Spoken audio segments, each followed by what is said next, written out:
We're on. I think that means we're on air.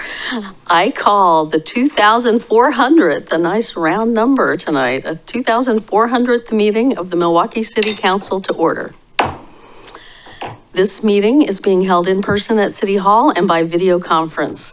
The public may participate in this meeting by coming to City Hall or joining the Zoom webinar. The meeting is being broadcast live on the city's YouTube channel and Comcast Cable Channel 30 in city limits. There will be opportunities for the public to speak during this meeting. If you would like to address council, you may come to City Hall or participate via Zoom. If you are interested in speaking, please let staff know by filling out a yellow comment card for those at City Hall or emailing ocr@milwaukeeoregon.gov for those on Zoom. When it is time to take public comments, staff will monitor the comment cards, email inbox, and Zoom participant list and chat. We will take comments in the order that they are received and seen. Comments may be emailed to ocr@milwaukeeoregon.gov. We ask that all Zoom participants who intend to speak label their Zoom username to show their first and last names for the record. Spanish translation services are available upon request. The public is asked to request translation and other meeting accessibility services at least 48 hours before the meeting. For more information, contact the city recorder at 503-786-7502. Servicios de traducción en español está disponible cuando sea solicitado. Se pide al público que solicite servicios de traducción y otros servicios de accesibilidad por lo menos 48 horas antes de la reunión. Para obtener más información, llama a el secretario de la ciudad a 503-786-7502. Translation services are also available in other languages. Please join me in the Pledge of Allegiance. I pledge allegiance to the flag of the United States of America and to the republic for which it stands, one nation, under God, indivisible, with liberty and justice for all. The City of Milwaukee respectfully acknowledges that our community is located on the ancestral homeland of the Clackamas people. In 1855, the surviving members of the Clackamas signed the Willamette Valley Treaty, also known as the Kalapuya, etc. Treaty, with the federal government in good faith. We offer our respect and gratitude to the indigenous people of this land. And now we have announcements. Milwaukee has an ongoing plan for improving how community members get around. It's called the Transportation System Plan, or TSP. The city is working on updating the TSP now. That's a big job, so the city needs your help. A community workshop was held at City Hall on March 21st, but if you didn't have a chance to attend, you can provide feedback on the Engage Milwaukee webpage at engage.milwaukeeoregon.gov. Join the Wetlands Conservancy and Milwaukee Parks Foundation for their second Saturday work parties at Minthorn Wetland. The next party will be Saturday, April 13th from 9:30 a.m. to noon. Volunteers will work on trail maintenance and invasive species removal. Volunteer for Earth Day 2024 on Saturday, April 20th from 9 a.m. to 12:30 p.m. The city will be hosting a volunteer event at Willow Place Natural Area in the Lake Road neighborhood. Volunteers will focus on removing invasive plants and planting native plants. The Milwaukee Police Department is hosting a prescription drug drop-off event on Saturday, April 27th from 10 a.m. to 2 p.m. at the Public Safety Building. You can also drop off sensitive documents for shredding. Please arrive with all items in a box or bag to simplify the collection process and enter the parking lot from Railroad Avenue and exit onto Harrison Street. For more information about these events and others, please visit the city's homepage at milwaukeeoregon.gov or call 503-786-7555. Then I have the haiku, which is a sad haiku for some sad farewells we're saying tonight. Time of transition, Anne and Luke venture onward. They will be so missed. I do invite people in the community, send me your haiku.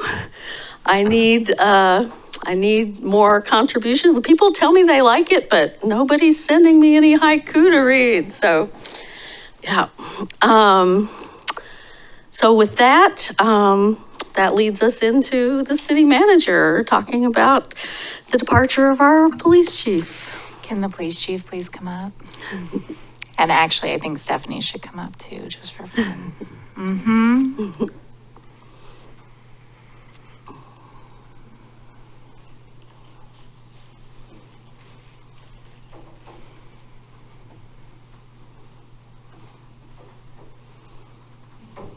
You want to come up too, Tony, or you gonna escape? No, I was just taking a picture. Okay, cool. So I wanted to take a few minutes tonight because we've had an incredible human working for the city of Milwaukee for the last 29 years. He loves it when I talk about him. It's like his favorite thing, and he loves taking compliments. He's really good about it. So this is going to be comfortable for him, and I think we should make this go as long as possible. I mean, we could fill 30 minutes maybe of talking about how amazing Luke is. So Luke became the chief of police in 2019. And at the time, I don't think either of us knew what was coming. COVID and the work around the social justice movement dramatically changed his job and my job. And he has shown and just an immeasurable amount of humbleness and grace that I've not seen, honestly, before in a police officer or a police chief in my career. He has been loved by this community, he's been loved by his team, and he's been loved by his coworkers. And he is going to be sorely missed. So I know everybody else wants to talk about him too, and I'm sure he has lots of words he wants to say back. So with that, I'm going to turn it over to the mayor and let you move forward. Okay, great. Well, I unfortunately am not going to be here for the official farewell party, so I'm glad that we were able to do this tonight. Yeah, it's been great getting to know you and great having you lead our police department. And I warned you that I was going to ask you for some stories from the old days. So you're not typically the kind of guy who tells a lot of stories, or at least I'm not in the room when you tell stories. So, but I just thought maybe you'd like to talk about the early days of being a police officer in Milwaukee. Yeah, I could take a attempt at that. Yeah, a lot has changed since then. When I started here, I was 24, and we didn't have computers in cars. We didn't have cell phones. And so every time you'd get a call, you'd pretty much either write on your hand or a piece of scrap paper while you were driving, or you quickly pulled to the side of the road, scribble down some notes that were barely legible, and then try to go to that call and figure out what was going on. So it was a lot different than it is now. Everything's obviously computerized now. And there's been a lot of technical advancements since 1995. But it was, when I started out here, Cheragino was a cadet. So he was, was all of 20 years old when I started here. So we were figuring out police work in the city kind of at the same time, but he was raised here. But it was a fun time. I was brand new to police work, really. I had a year or a few in the business, but new to the city of Milwaukee. And you go right to shift work and work with small teams. And there's a few of those people that are still here, but many of them have moved on since that time. You, in your email, you said you'd love to hear like a story about Vic's, which I assume there's a lot of people here that remember Vic's Tavern. Actually, I just sent around some pictures because I know some of the council, most of the council here was not around when Vic's Tavern was here. So, but it was a kind of famous spot in Milwaukee, and I imagine the police were there a few times, so. It was a bar that had a little edge to it. It wasn't necessarily super police friendly. We certainly got some calls there. It fronted right onto McLaughlin, and there was a dirt parking lot behind that. That's where Milwaukie Bay Park is now. And it definitely had a little edge to it. And the first two stories that came to mind aren't all that significant. But one of them, I was, probably had been here less than 2 years, and we had a very short vehicle pursuit. I had a person riding with me that was a cadet at that time, or a reserve maybe, that has since gone on and is like a lieutenant with a neighboring jurisdiction here, still works in the area. The vehicle parked in Vic's parking lot. I actually recognized that it was associated with Vic's, and there was a long staircase that went from the dirt parking lot in the back up into the bar. And they had a little head start on us. So we were trying to catch up going up the stairs. Once we got into Vic's, the bar was very crowded, and there weren't a lot of police friendly faces in there. And it's me and my partner, who's maybe 20, 21 or so years old. And we yelled some verbal commands at a guy there were stairs that went upstairs to a second level in Vic's. And that person was not stopping, and they were associated with the bar. But we got in that situation where, like, hey, this is going to get messy real quick. And my young wingman partner said, you know what? I'm not digging this. Let's get out of here. So that was my first memory of take the high road, be smart, de-escalate, and walk away. And don't let something that's not that big of a deal turn into a really big deal. They were going to go in a door up there that might have led to a residential area, or maybe it was or wasn't, but it would have been a bit of a fiasco. And the pursuit was a minor traffic violation. We knew who they were, so it just wasn't worth what was about to happen. So that's one funny memory related to Vic's. Another one involved a call at Vic's where there was a disturbance and some people had been injured. And as cops arrived, when you're arriving on calls that are in progress and they're particularly exciting, you throw the car in reverse is the terminology. And most of the time that works, but the last gear before park is reverse.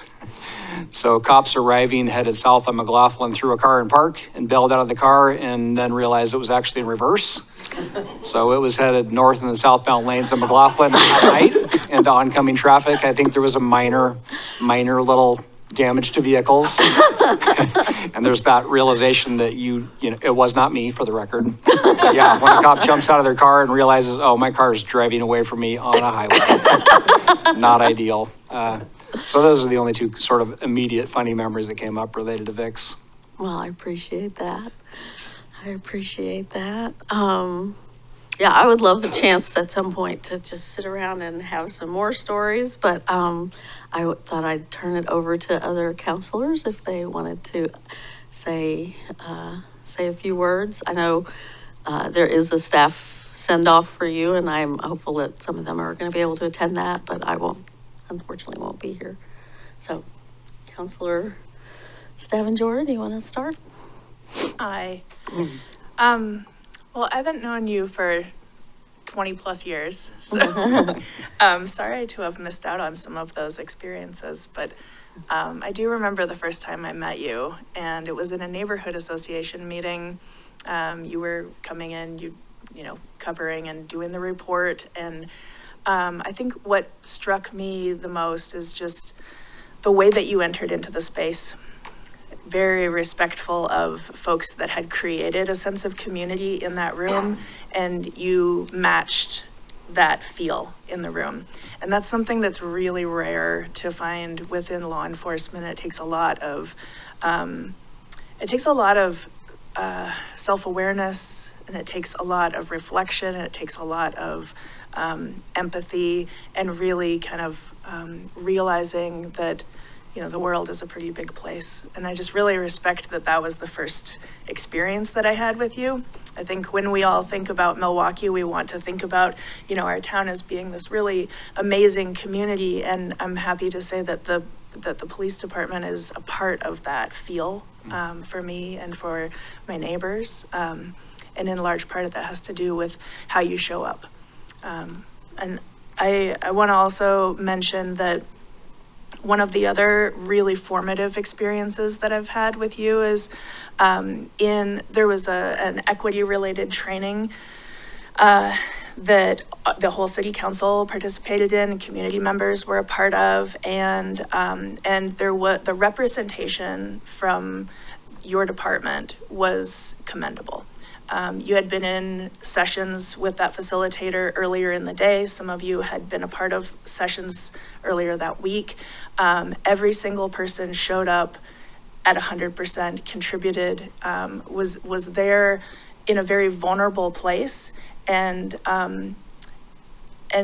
knew what it took to be vulnerable in that space. And I think that that's in large part to your leadership. So I just really want to say thank you.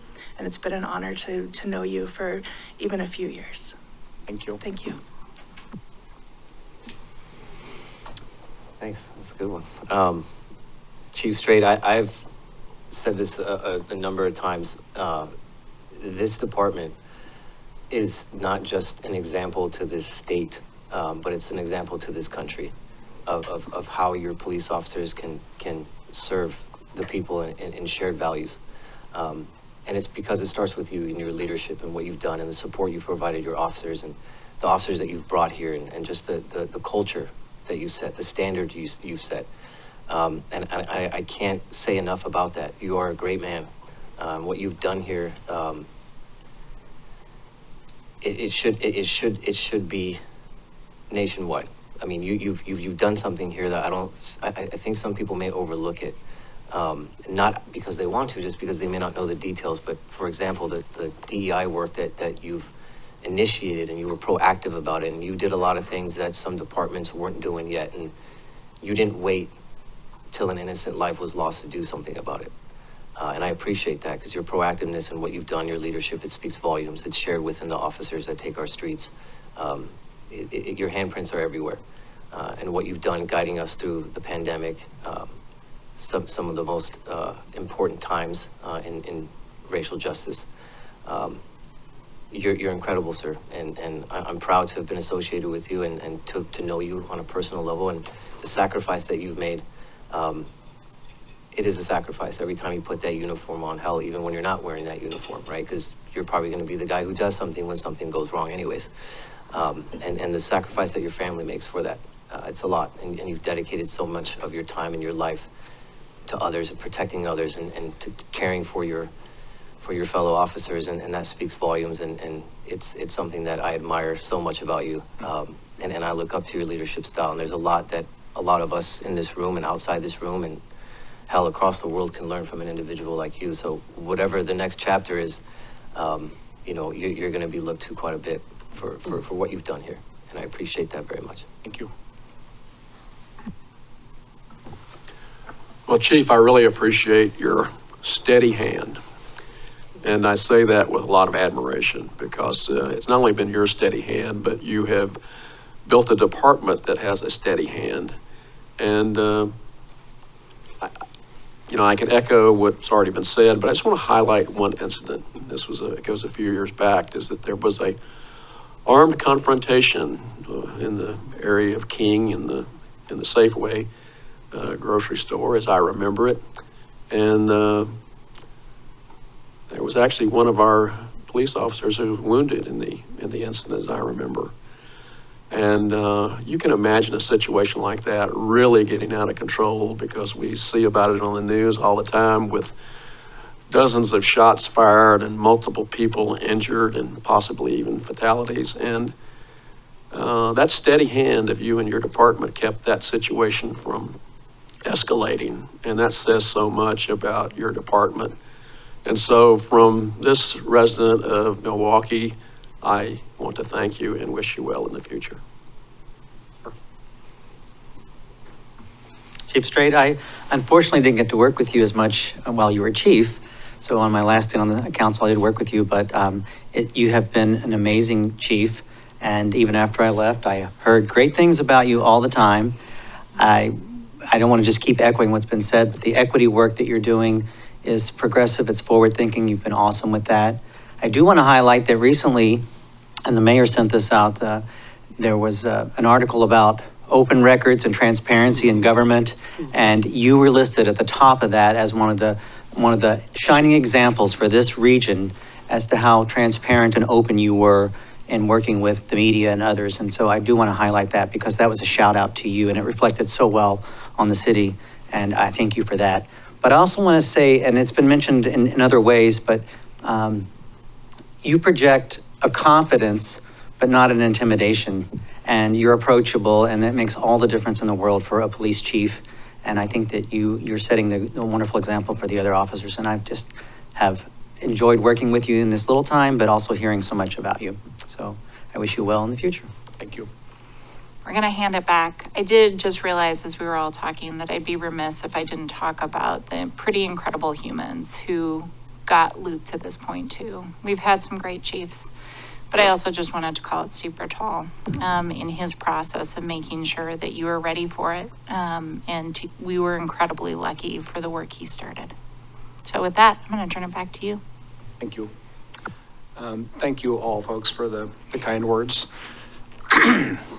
I did write some notes, some thoughts down here, because if I winged it, there's no telling where we'd end up. That's no good for anyone.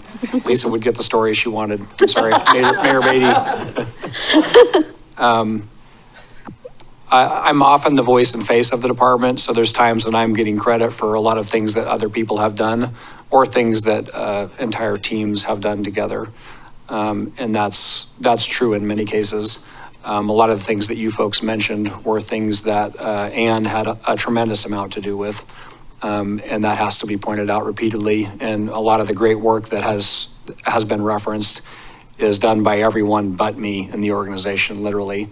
But I very much appreciate the kind words, and I certainly hope that I've had a positive influence in the organization in a variety of ways. So first and foremost, I want to say thank you all for the opportunity and the incredible career that you all have given me. I started here as an officer, like I said, when I was 25 years old in 1995, and have been in the profession briefly prior to that.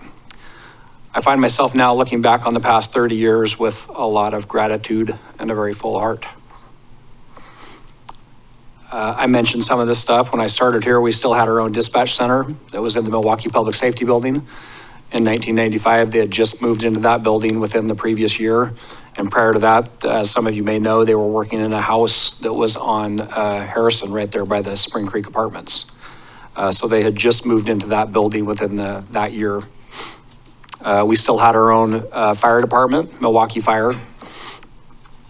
We had no cell phones and no computer-aided dispatch or CAD computers inside police cars.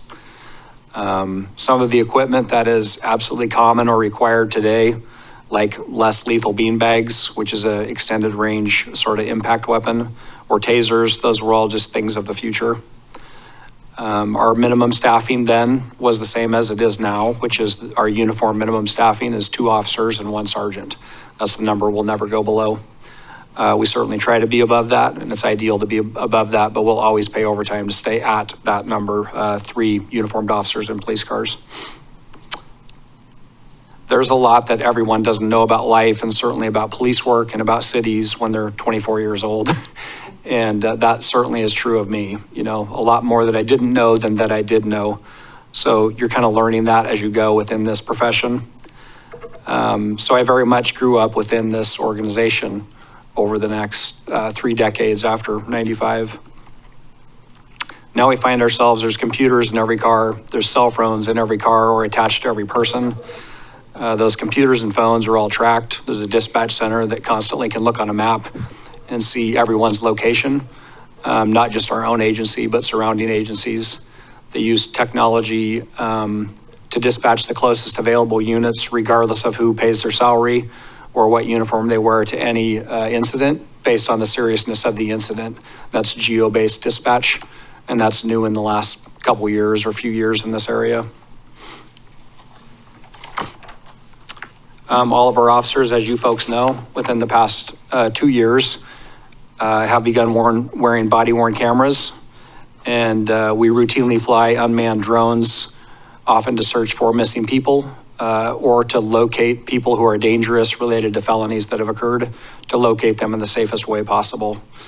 There was one instance during COVID when I was sitting in my office. I was on a Zoom meeting with other directors and a drone flew down the hallway. And that's one of those snapshots in time where you just pause for a minute and go, huh, how about that?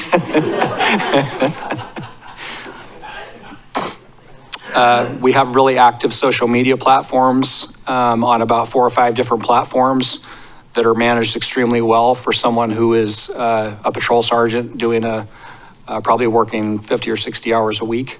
Our PIO does a really good job of engaging the community in that way. In a lot of ways, we've tried to essentially reimagine what community policing is or should be, and have incorporated community members into hiring, orientation, training, and even significant use of force review. We have prioritized building relationships, and particularly with traditionally marginalized community members, to customize and improve the way that we engage the community and the way that we provide our police services. Like Ann mentioned, this department was in very good shape when I took the chief's job 5 years ago. And a lot of that, I also give credit to Chief Bartol. He was a very good person, very hardworking, good at his job, and his ethics were completely on point. I've certainly always looked for and tried to find ways to leave the department better than I found it, as it should be, and as I know each of you do as well. I'm very happy now that we have in-house behavioral health through the addition of Glenn Sekonic, who you all know. The way he has supported struggling community members and eased the burden on our own officers and city staff is truly game-changing. Our increased partnership with Brandy Johnson and the nonprofit Love One has been a force multiplier for social services in this community and most of Clackamas County. Our sworn staff has taken police services that were already extremely good and consistently found ways to try to customize them around the increased needs, the challenges that we were faced with, and the enhanced social service support that we've tried to build around ourselves. Don Holden, who I know, I believe all of you have met, has been another fantastic addition to the resources that our officers have readily available to them in the field, particularly related to outreach to homeless individuals. Throughout the past 5 years, a couple people have been steadfastly by my side. It was Ann Ober's decision to hire me and give me this opportunity. And I think at a glance, it could have appeared that we were gonna play someone really out of position and see how it worked out. And I'm not sure that that's too far off base. But Ann has been by my side every step of the way. She is one of the hardest working people I know, and she's constantly assessing and trying to make meaningful adjustments. She cares deeply about this community, as well as the PD and city staff. She always tries to do the right thing, even when it's complicated, controversial, or hard. I know there are times when she has paid a price for the position that she's been in past 7 years. I have allergies. But I also know she's about as tough as they come. There were definitely times when she propped me up, and her support and guidance has been unwavering through, as we mentioned, a pandemic, social reform, some shootings, some car crashes, as well as many other things.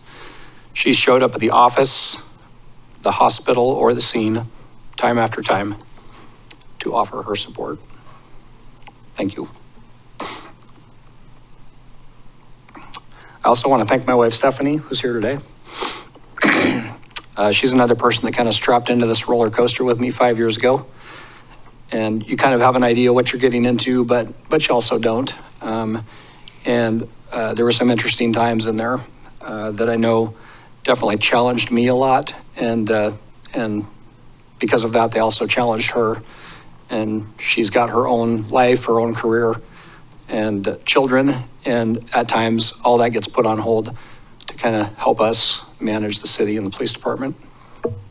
So, thank you. We're close.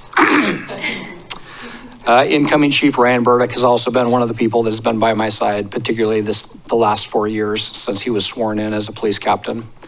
And he's also dealt with all those same challenges that we've mentioned. He has proven himself time and again in many ways, and I know he's going to continue to do that as the chief of police. With Ann and I leaving at the same time, having Emma step in as the acting city manager is extremely comforting. And I know for me and for many others, it feels really good. I'm not just saying that because Emma and I are fellow Camas Papermaker alum. We also have other things in common. For example, Emma and I each went to college for, 6 or 7 years after Camas High School. In that time, Emma got degrees from Harvard and the London School of Economics and Political Science. And I pretty much completed an associate's degree from Portland Community College. But it wasn't a competition, Emma. Papermaker pride. More importantly, Emma has shown her heart, her drive, and her ability to quickly build relationships with community, our city staff, and even our police department. I'm not entirely sure how we landed Emma, but I know we're grateful and lucky to have her in this position as we move forward. I will truly miss the challenges of this job, the profession, the relationships with coworkers and city staff, and the opportunities to make a difference. Thank you.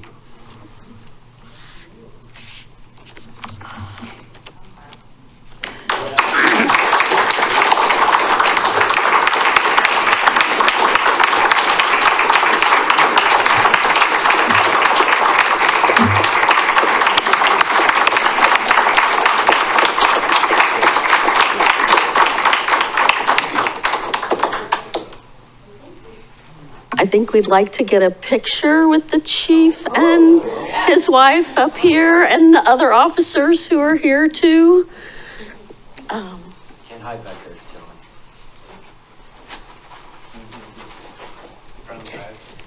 Yeah, yeah, The nameplates are fragile. yeah. Oh, we learned that last time. Don't lean back. Do you want to be at the top of the pyramid? Yes, for sure.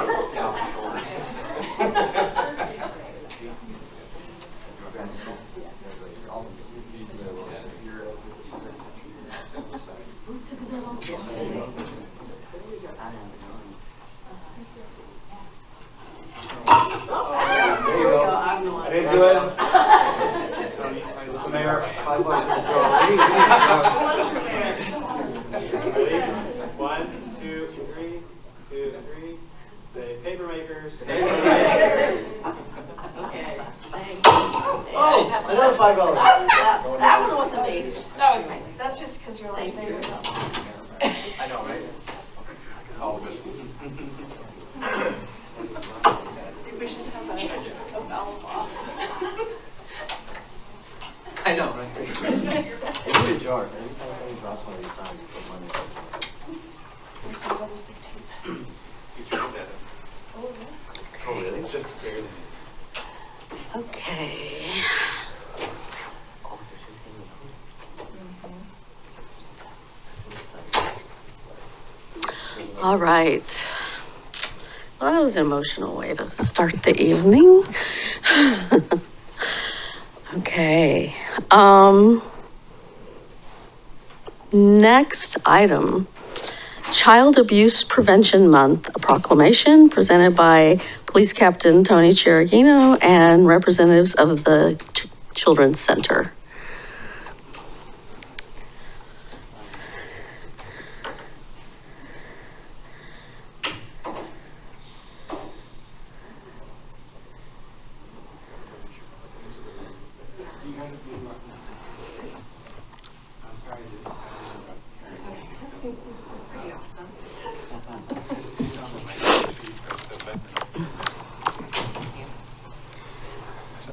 Council, Mayor Beatty, thank you for having us here for and representing Child Abuse Prevention Month. This is a tough one for me to follow up with Chief Luke there. He's been a friend for 30 years. I don't have allergies, so I'm trying to hold back because he's been a good friend and a mentor over the years. So thank you for honoring him as well. He really deserved it, so thank you. Today, I'd like to introduce you to Karen Rush, who's the Executive Director at the Children's Center, and Amanda McVeigh, who works in community engagement and abuse prevention. And they're here to talk to you a little bit about the Children's Center and what they provide to the community, to include Milwaukie. I've had the opportunity of working with Amanda in the early 2000s when she was a caseworker out tracking down families and victims and suspects and trying to solve these sometimes extremely heinous crimes. In the 15 years of investigations, I've had to investigate numerous child abuse investigations that are extremely difficult and traumatizing to the families. And it's nice to have a place like the Children's Center and the work that they've done to provide the support to these families that oftentimes separates them and breaks them up.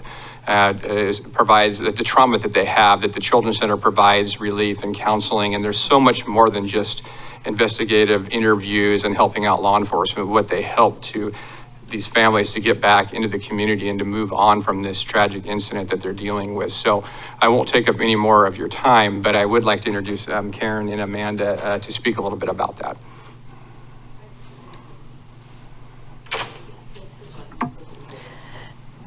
Thank you so much, Mayor and council members. It's so delightful to be here today to talk to you about the work that we do at Children's Center. And also, I am a resident of Milwaukie. And this is my first time in the new city council chambers, and it is very impressive. I'm loving it. I'm like, I gotta come back here for meetings. This is beautiful. I'll take just a minute to share about Children's Center. Many of you may be familiar with our work, but we are the child advocacy center that serves all of Clackamas County. And our services are available to any child and family in Clackamas County who need us. And our services are always provided free of charge to any family. We work with our partners in law enforcement and child welfare at ODHS, as well as other community partners, to ensure that when a child has experienced the trauma of abuse or neglect, they can come to a center, a place where everyone is working together to ensure their safety and healing can move forward. So child advocacy centers are throughout the state of Oregon, and they were designed to be a place where in the past, children used to have to go from place to place to place and share their story. And every single time that was very re-traumatizing for them. And about 20 years ago, the district attorney of Clackamas said, you know what, we could do better. So we created the Children's Center, which is a place where the child comes and all the helpers come to them and support them there. So the child only has to tell their story one time, and everyone who is part of the plan to help their healing is part of that process, and we all collaborate together. So those services we've been providing for over 20 years in our community. We also provide mental health services for children who've experienced trauma and their families. All of our therapy services are provided at no cost to families and will continue as long as the child and family need them to. There's no limit to the number of sessions that a child can have. They will keep working with us until they've met their goals in therapy. And then finally, our last program we're very excited about is our prevention and community engagement program. And this is actually a newer program for us. And we recognize that we have a moral and ethical imperative to try to prevent harm from happening to children. And the only way we can do that is by engaging our community. And it really truly does take a village. All of us, everyone in this room, everyone hearing this, has a role to play in preventing harm and in making our community a safe, nurturing place for every child. So we just thank you for having the proclamation. It means so much to us. You can't begin to imagine how excited we are to have Milwaukie make this proclamation because it is an important message to our community that they have a role to play in making this a wonderful place for all kids to grow. I'm going to turn it over to Amanda, who's going to talk a little bit about our April Child Abuse Prevention Month activities. Thank you, and thank you again. It is such an honor and a privilege to be here today, and very serendipitous that I was able to be here when Chief Strait was recognized, having worked in Clackamas County for 20 years in child abuse, whether it was with the state or then getting to come to Children's Center and become a forensic interviewer. And now the honor of being a part of our child abuse prevention team is just a blessing, and I'm so glad to be here today. So transitioning from that, I'm very excited to share with you our prevention work, which includes everything from free family events to get folks out into the community, engage in the parks with their kids and everyone else, all free of charge, providing those spaces for them to recreate and connect in the community, which includes 2 park events. One is at Mary S. Young and one is then at Happy Valley. That's what we've started with this year. We're hoping to expand from there, get them out. We know it's April, it may rain, but we're going to be out there for families and provide them resources if they need. But it's definitely the focus is getting families out in the community to be with their kids. With that as well, we have 2 other big events that are a documentary. It is about the impacts of screen time on children and mental health. It's called Screenagers. We got the opportunity to partner with Milwaukie schools. So we had Rao Middle School partner with us to do this event. We're actually throwing it this week. It's our first big event, Thursday night at Milwaukie High School. We've invited parents. We have interpretation services for them, food, childcare, bring folks out. It's a way to engage with the kids too. It's not just for adults. We're not just talking at the adults about what to do. It's a documentary to engage them on that, and then we'll have discussion and answer questions and provide them with a resource to go home and make that like tech agreement or whatever they can be to be safer on screens. We were able to partner with the Estacada School District as well, and we'll be doing the same Screenagers showing on the 22nd. So at the end of the month, we do get to transition into May, which is Mental Health Awareness Month, for the next chapter. It's another documentary by the same group on the more into the impacts of mental health on kids and how to help them and work with them. So those are our big events that we're doing for families and getting out in the community and connecting with them. We're doing drawings and giveaways and getting businesses to engage from the local communities and provide us with donations for those families too. With that, we're providing Stewards of Children training. We provide this all the time, not just during Child Abuse Prevention Month as well. It's on how you can recognize and prevent child abuse. So it is for adults and specific to child sexual abuse. It's Stewards of Children. We provided it's 2.5 hours in English, 2 hours in Spanish. We're providing extra trainings of that and have several Spanish speaking ones this month as well. We're super excited to engage with the community and provide that to them. We can bring this to groups and we can do it at our agency. We're also partnering with local libraries in different areas to bring it out in the community and get that training out there too.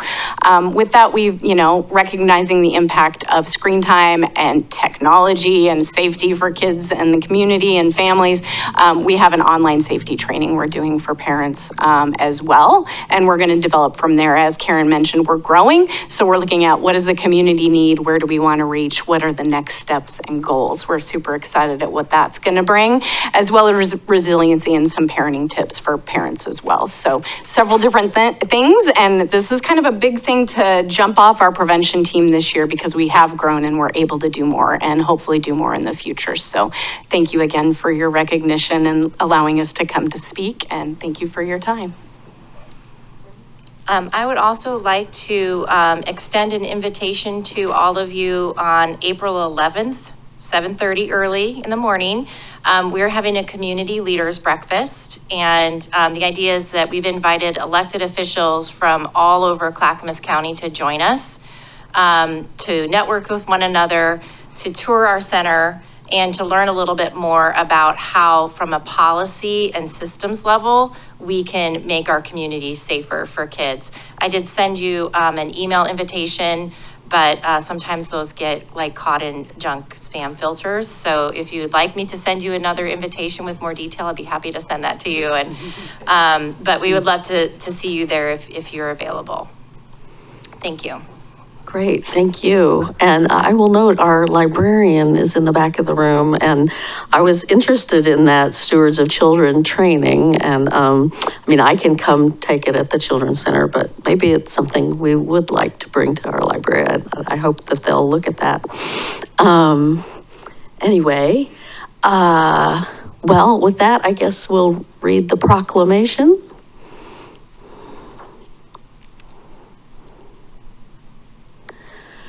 Whereas child abuse is a tragedy that impacts the well-being of all, and whereas child abuse prevention programs require strong community partnerships, and whereas child abuse prevention requires a public commitment to create safe and nurturing environments for parents and guardians to raise their children, and whereas this community recognizes that children are our most valuable and vulnerable resources, and they are key to our prosperity and quality of life.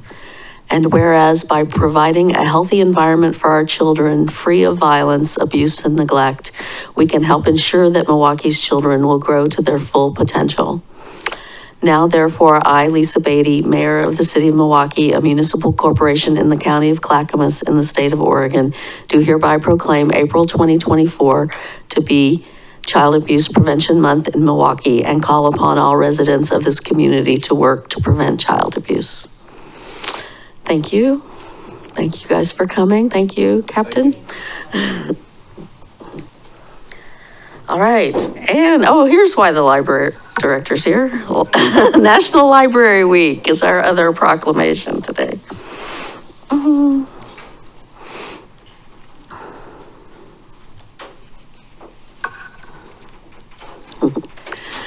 Brent Husher, our library director. Thank you so much for having me back. You might remember 1 year ago in a smaller space and a more colorful shirt, I brought a proclamation. Shoes too. I brought a proclamation for your consideration, and it had many whereases. And I worked with Scott this year to sort of limit and rein that in. But as I was thinking about that, as we talk about library services, it offers such a wide breadth of services and importance to the community in different ways. But because of that breadth, it's really hard to give you a story, a single story that really talks about all the things that are happening there. You'll see it, but it doesn't always come through in the way we tell our story. So as we celebrate National Library Week, I just want to thank the dedicated librarians and library staff for their empathy and their care to this community. We know about the books, we know about the materials, we know about story times, but we are doing things in that library that are really helping this community. We talk about the partnerships with police and Love One, but what you don't know is our staff is getting to know people, they're seeing folks in need, and we're texting directly to those providers, making those connections happen. We are having programs talking about difficult things like racial injustice of the past, having a place in this community where we can talk about things that maybe we're not able to talk about in other places. So anyway, that simple story isn't so simple. Thank you for your support of the library, and I'm going to give you back some of your time so we can get through these whereases. Okay, well, thank you. Here we go. Whereas libraries have long served as trusted institutions striving to ensure equitable access to information and services for all members of the community, regardless of race, ethnicity, creed, ability, sexual orientation, gender identity, or socioeconomic status. And whereas libraries adapt to the ever-changing needs of their communities, developing and expanding collections, programs, and services that are as diverse as the populations they serve. And whereas libraries are accessible and inclusive places that promote a sense of local connection, advancing understanding, civic engagement, and shared community goals. And whereas libraries are an essential public good and fundamental institutions in democratic societies, working to improve society, protect the right to education and literacy, and promote the free exchange of information and ideas for all. And whereas libraries, and library workers are joining library supporters and advocates across the nation to celebrate National Library Week. Now, therefore, I, Lisa Beatty, Mayor of the City of Milwaukie, a municipal corporation in the County of Clackamas in the state of Oregon, do hereby proclaim April 7 to 13, 2024 to be National Library Week in Milwaukie. All right, thank you. Thank you. Thank you, Brent.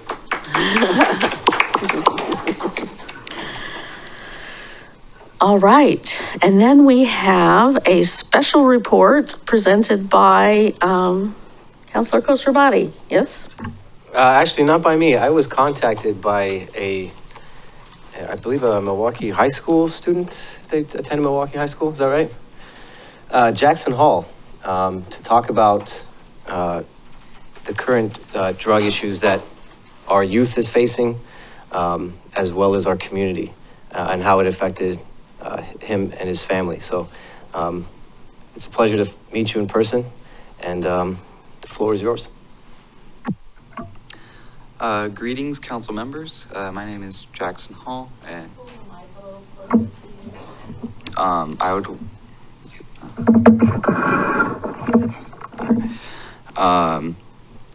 once again like to thank you all for having me here today.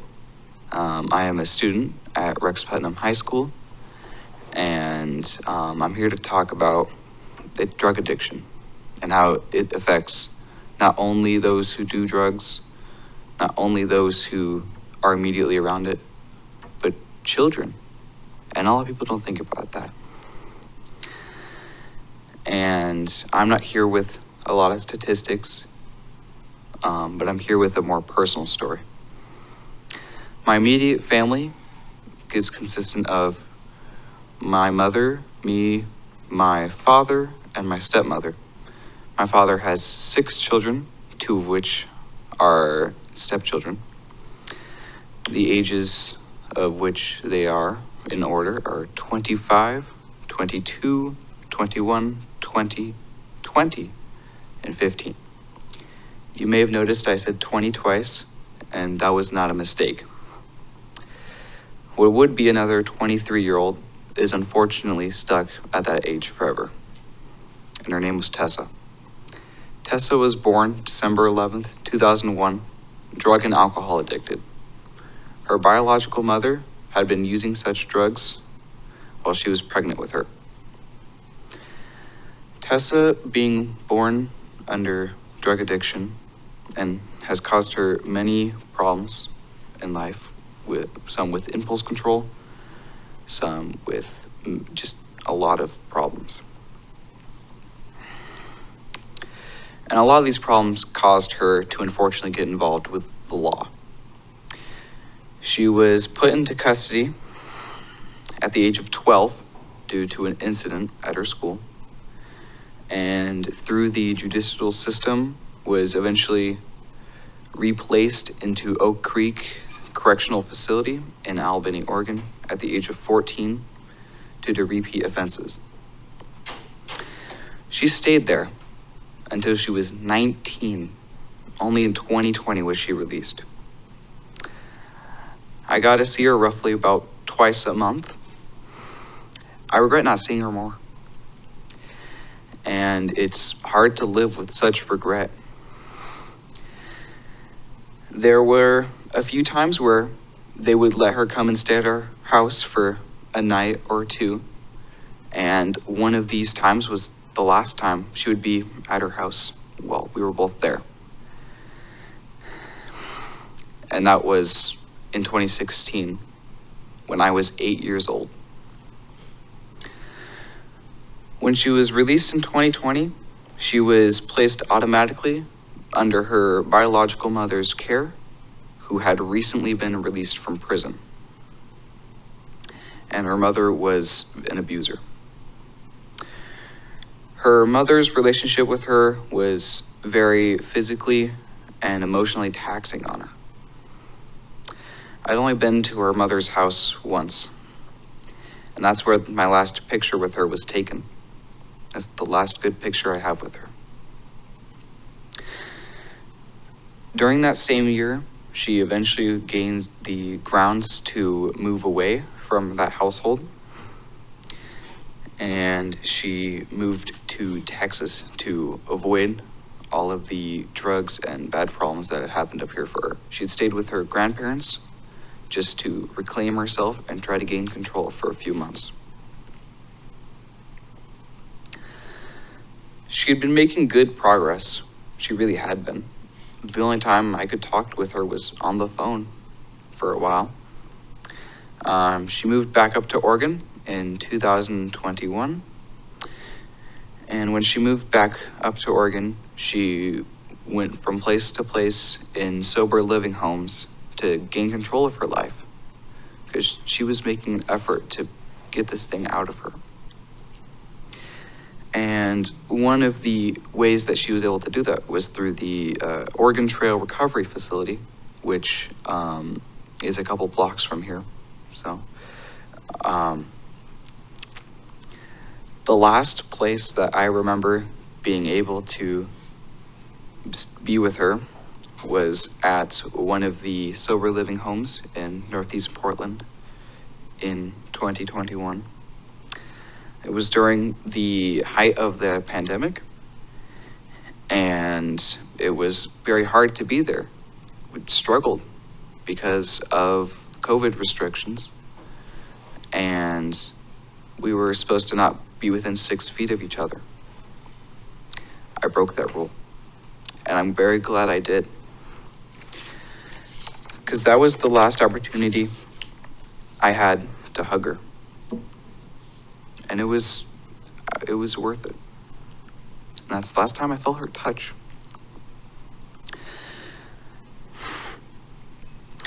On June 15th, 2021, she was declared dead due to a mixture of Suboxone, her bipolar medication, and trace amounts of methamphetamine.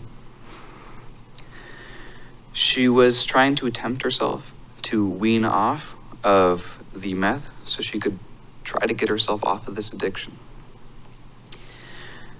When she died, it was extremely horrible, and it shook our family more than any earthquake or hurricane ever could. I was only 12 years of age. I just completed the 6th grade when this traumatic incident happened.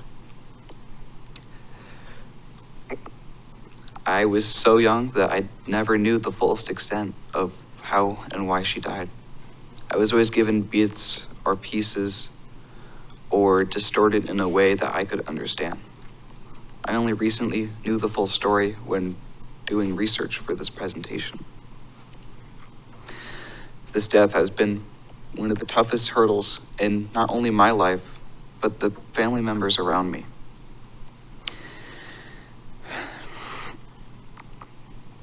It had affected me so much that before this, I had been energetic, I had been outgoing. But after this, I had grew into a massive slum of apathy and depression. I recently, in 2023, started doing therapy and taking some medication, a variety of medications to try to help me with this. The therapy took roughly 2 months after an application and was processed for me to actually get in. And from someone who's experienced this, I just don't think that that was okay. For someone who needed a long-term, immediate effect, having to wait 2 months could have been life or death. Unfortunately, it wasn't, and I'm glad for that.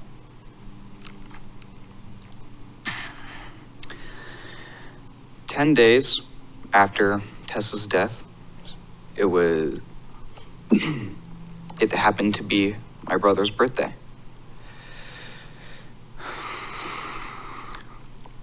His name is Christian. Christian is her only other fully biologically related sibling. He is 5 years older than me and 3 years younger than her. He was born in 2003 and is now older than his older sister. I can't imagine what went through his mind that day, knowing that he is lived older than his sister. It's 5 years away. I only have 5 years left till that day, and I dread every single thought of it.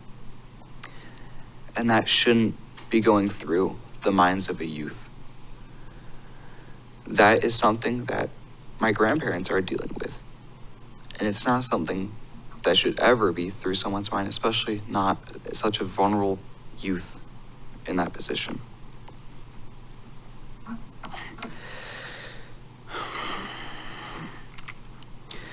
On June 25th, 2021 was an important day, not only the reason for it being my brother's birthday, but it was also the day that my 22-year-old stepsister had graduated boot camp.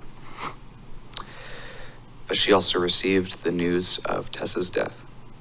They were very close, seeing as they were a very similar age.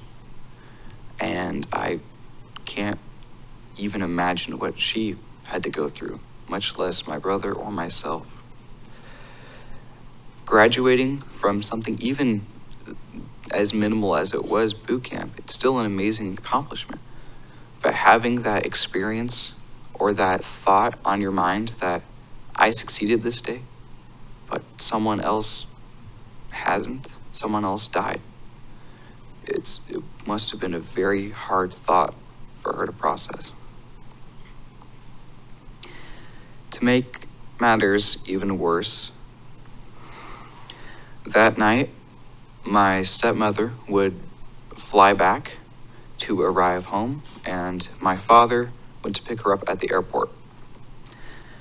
At around 11:45 p.m., I had a very terrible thought spiral.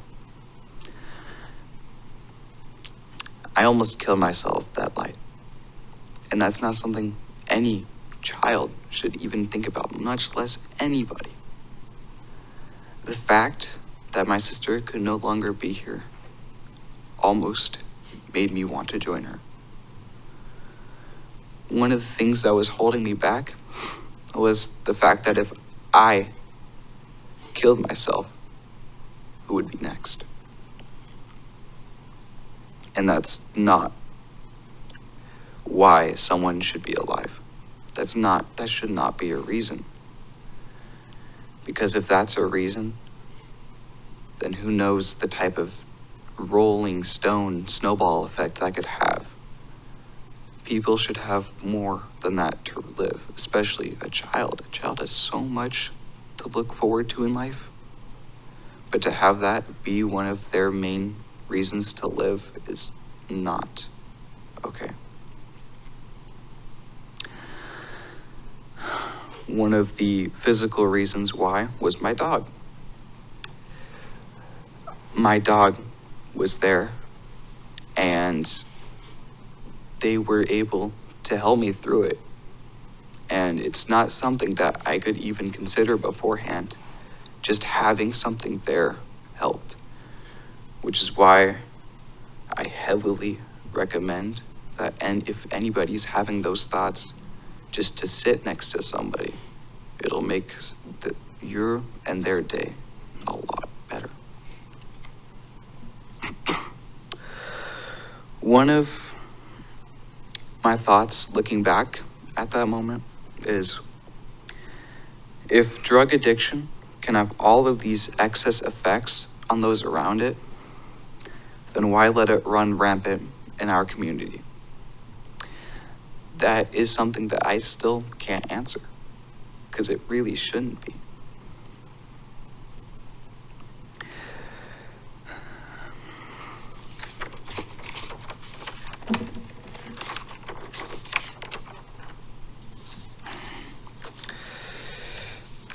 I see that Portland gives out Narcan to people with addiction to help them, which is a great step in the right direction. However, what I see is these addicts getting this Narcan that will save their life, not as a safety blanket, but as a tool. They can use as much as they want. They get motivation to use, not motivation to stop. As they get this motivation, if they overdo it, they can get Narcan, and they can just keep on going. And that exactly is what's setting people up for failure, the same way that my sister failed.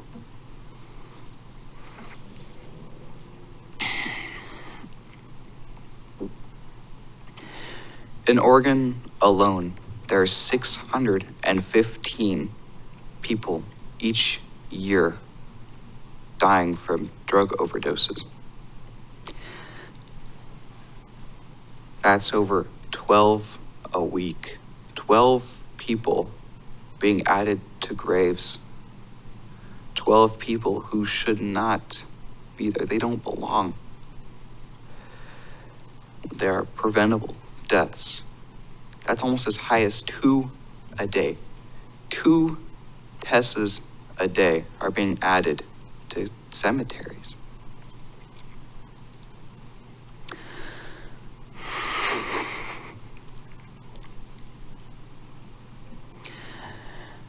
And all of these deaths could have been prevented, either with more drug control or more preventative measures like Narcan. And I know I said Narcan can be a bad thing, but I also see how it's used for good. So I know I may sound contradictory there. And that's because I see both sides. And it's unfortunate that such a life-saving drug has 2 sides. And 2 a day is just too much. We only make up less than 1% of total drug deaths in the US. But our neighbor, California, is the top one. And still only having 1%,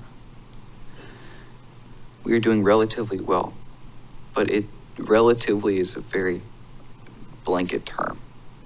Because 2 people being added to a cemetery that could have been prevented is still too high.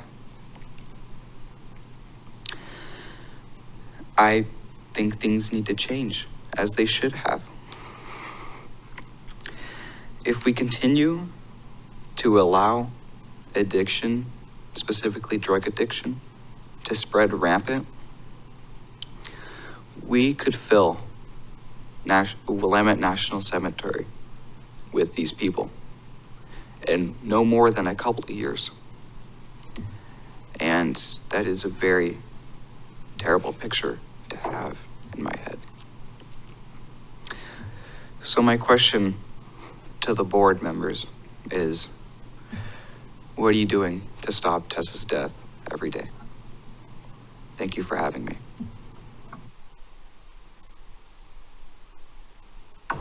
Thank you for coming and for sharing your story.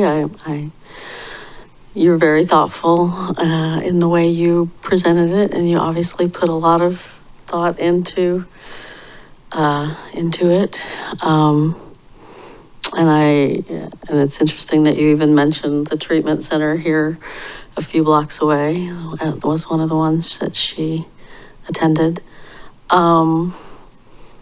Councilor Khosrowshahi, did you have something you wanted to?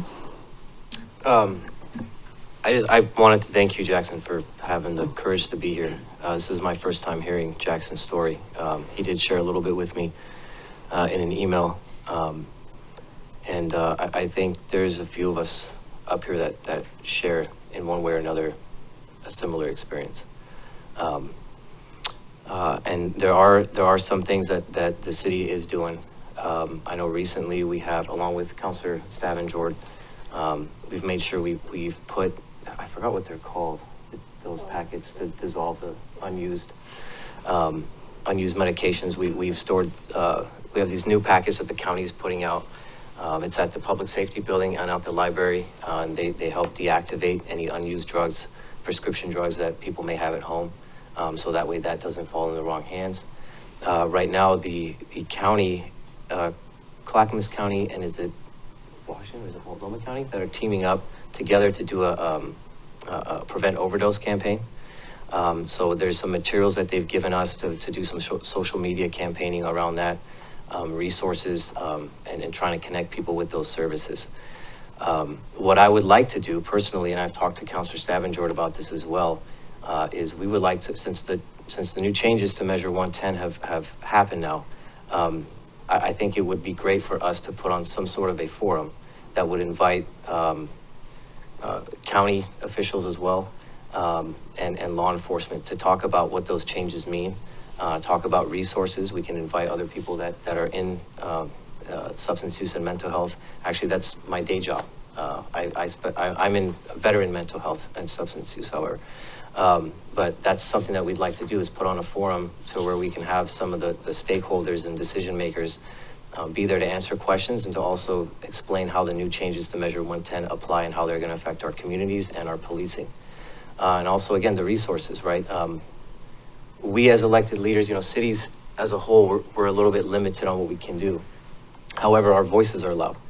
And we're lucky enough to have a former mayor as a state legislator right now. And I think our advocacy and your advocacy together could be a powerful tool to get our state to finally kick the tires on doing something about this epidemic. Because I think we all know in this room that Oregon falls incredibly, disgustingly behind. We're 53rd. We only have 50 states. So I don't know how that works, but we're 53rd. And it's there's multiple articles out there about the bed shortages, 3,000 beds right now. And, even working, I work at a hospital that's the only standalone hospital in the region that can house veterans for up to 30 days for mental health care. So there's a lack of beds, there's a lack of extended care. There's a lack of coverage. Even with OHP, they only cover detox. They don't cover certain other aspects, for example. I mean, there's so many things that Oregon is not doing right. And I think that's the other part of it, is advocating and getting to those elected officials that are willing to listen and willing to respond and take action, and then going to them and telling this story, and really pushing and moving the needle, because we've done it before. People is the answer. We're all on borrowed time here as elected officials. And the best part is you all get to make that decision of how long we get to stay here. And it's a powerful tool that shouldn't be undervalued or overlooked, because it does make a huge difference. I think we've seen that over decades of policy making or even failed policies, right? We're kind of seeing it right now with our nation divesting in mental health. Look where it's led us, right? And you can date that back to 20, 30 years when that all started. But I think there's a multitude of angles that we can do. It's a multi-pronged thing. There's no silver bullet. I'm sure you know that. But I think a combination of working together, your advocacy, your story, and then what we're able to bring to the table and provide and push our elected leaders for, I think we could do a lot of good. And again, with the changes to Measure 110, I think we will start to see some big changes and some more investment into the treatment that everyone here deserves. It's not always the first try, right? It's not always the first try. I've been there. Hell, I've been in and out of jail before. I'm not afraid to admit that. I've struggled. I came back from the war and I struggled and I didn't have any help.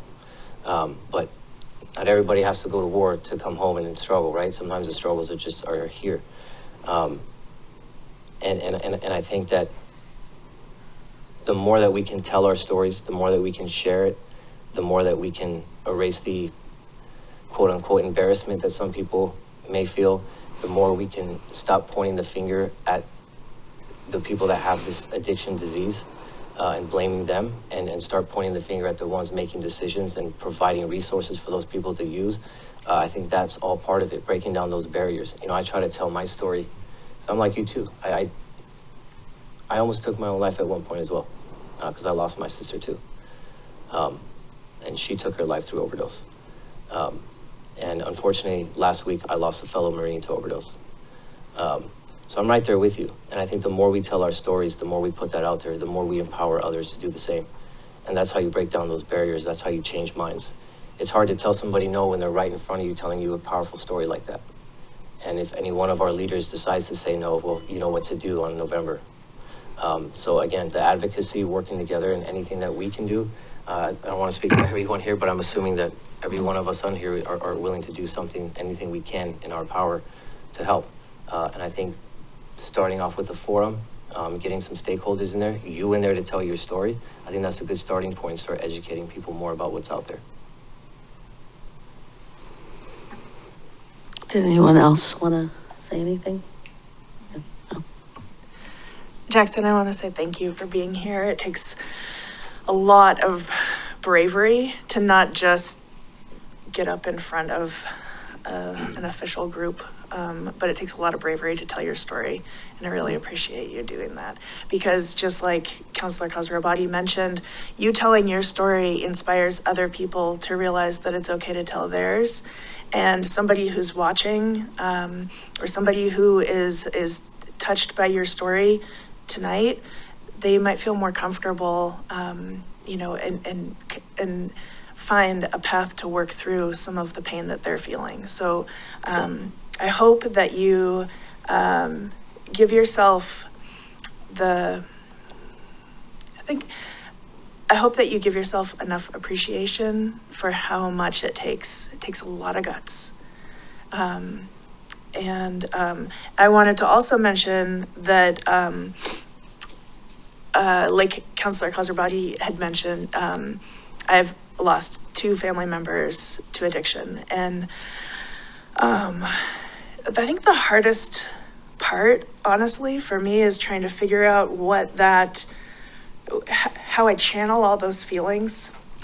And it shows up in different ways and at different levels and everything really. And as you can tell, I'm still kind of having a hard time with it, and I'm a lot older than you are.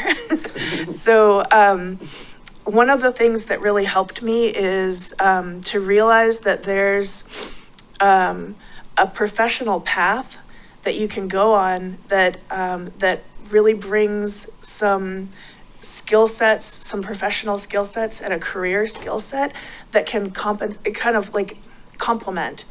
the pain that you have gone through in your life. And it made me feel like there was more hope in that path forward. So I'll get your contact information from Adam, and there's a training program that is offered here in Oregon called the Certified Prevention Specialist Pathway.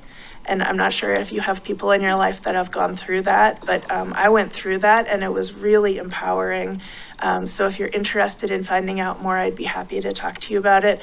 And there's an application fee, but I'll pay that for you. Okay, so when you get to the point where you want to make a step in that direction, you just let me know.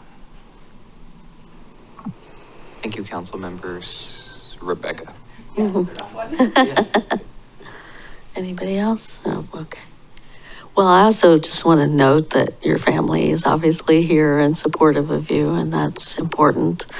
I mean, like you said, those moments where somebody can sit with you, the dog, a friend, a sibling, can be crucial moments. And so it's nice to see that you have a family here supporting you through this. So, I think with that, we will go on with our meeting, but we appreciate you coming out. Thank you for your time. Yep, thank you.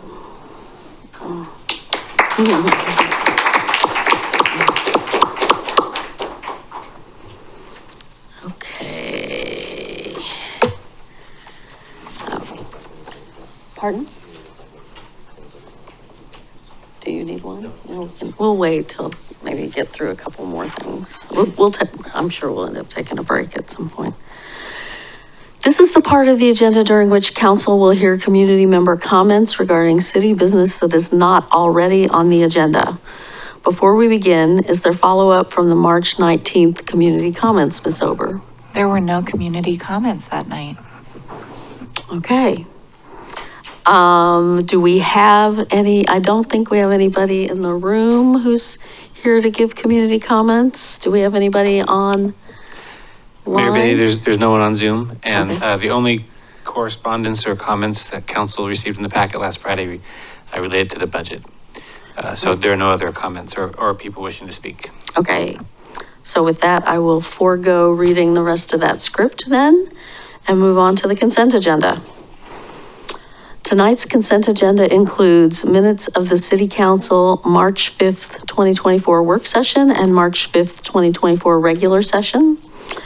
A resolution acting as the local contract review board authorizing a contract with Bonfire Interactive Limited for software as a service to support competitive public solicitations of goods and services. An Oregon Liquor and Cannabis Commission application for Naphtali's, 6221 Southeast Fernberg Street, off-premises sales. Does any member of council wish to remove a consent agenda item? Seeing none, I'll entertain a motion. I move to approve the consent agenda as presented. I will second. It's been moved and seconded to approve the consent agenda as presented. All those in favor say aye. Aye. Aye.